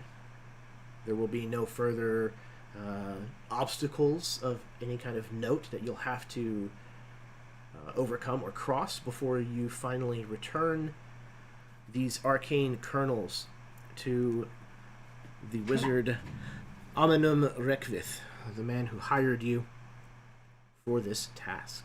So each one of you, if you'd like, you can give a prologue or what not for your character, where we see them at some point later on, and then also throw out your outro, say goodbye or whatever you want to say. And we'll just start in reverse order. We'll start with Rachel, and then we'll just go around the horn. Sure. Bess will happily escort everyone to their the wizard's master and get the reward. And she I guess is concerned about where the girl is going, and like just concerned about her welfare and what's going to happen to her. I assume she's going to stay with Castel, but just I guess would have a conversation with him about where she's going. But beyond that, she would make her way to not that hearth, but another hearth, to douse her way right back into Sunderhearth. That's her home. Knowing that the Hearthwarden is also returning, are the two of you returning through the barrier together? Sure. If he wants to bring a secret douser in with him, sure. Okay. So maybe, in fact, he does become a douser in his own right at some point. Maybe. Okay. Next would be Baron. Kendall spends the rest of his days providing escorts where he can to those brave enough to venture beyond the hearth wall, probably meeting his untimely death to some dangerous denizen therein. I'm Baron. I played Kendall Quarterroot. I didn't realize that I liked this build as much as I did. Made it badass, brother. I didn't intend for it to work that way. It was so awesome. And it definitely worked. Unless I'm doing it wrong, but whatever. Thanks for having me. You were doing it so right. All right, absolutely. Yeah, I imagine there's probably some kind of horrific beast. It would have to be in order to take down the great Kendall quarter root. All right. Next up, we have Mike. So as the as the camera pans to Castel, he's actually an old man at this point in his 60s. As a very pale white woman comes into frame. I'm going to take a liberty. Doesn't have to be canon, but as she begins casting magic outside of the Earth, the Sunderhearth, in their little cottage out in the middle of nowhere. For whatever reason, she has the ability to cast outside of the Sunderhearth. As Castel dies, she then proceeds to leave off on her own journey, doing whatever she does. Hell yeah, that's fantastic. All right, next up we have M. Imagine that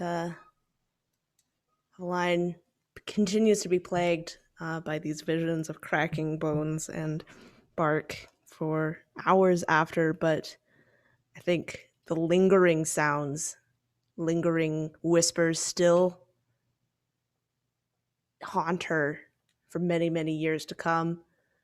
And I think that she still feels, but she still feels the calling into the Sunderhearth, those whispers telling her to come back to seek something that she lost. And she would go back with Bess to go back across, because like Bess, Sunderhearth is her home, and she couldn't imagine any life outside of the woods. Fantastic. All right, last but certainly not least, Alex. You see Esper in a hooded cloak, standing in a circle with many other wizards, all in hooded cloaks. And in the center of their circle is the arcane kernel that he retrieved from one of the worshippers of the god of magic from times of old. And as they stand around chanting and performing a ritual, the arcane kernel releases its energy, and the group catches glimpses of moments from that person's past life before they became an arcane kernel. And as they extract these memories, they see a circle of mages and clerics of high level in a meeting room, and they're speaking. The magic has become sick. We must cleanse it. We must destroy it and bring it back anew. Yes, that is what we must do. And the vision sort of fades, and they all kind of look at each other excitedly and say, only half of our forebearers' plans was complete. The mistress of magic was destroyed, but we must now reform her. Praise be to the Shattered One. And they all sort of bow and go about their business of trying to bring back the Shattered One. Hell yeah. Awesome. Oh man, that was such a fantastic game. Thank you all so much for playing. This has been really, really cool. Even if I didn't get to show anybody the physical alterations that you could have taken on by casting magic. So essentially what was going to happen is if you rolled, so like if you cast a second level spell and you rolled 20% or less, you would have then rolled 2d8, and it would have brought up basically a body part. You could choose between two different ones, and the second d8 would have chosen something that would have happened. Gain a face. Body part. Gain a face. Gain eyes. Yeah. You have pain in your tail. That's pretty cool. I wish that had happened. Yeah, that's awesome. Yeah, I thought it would be kind of fun because magic is supposed to be chaotic and weird and permanently changes people. But You all managed to escape Sunderhearth with nary a scratch. We won't mention it, Esper. And yeah, it was amazing. So thank you all so much for playing. Thank you to everyone who watched this evening, whether you're watching live with us or you tune in at some point in the future. Thank you. I mean it from the bottom of my heart.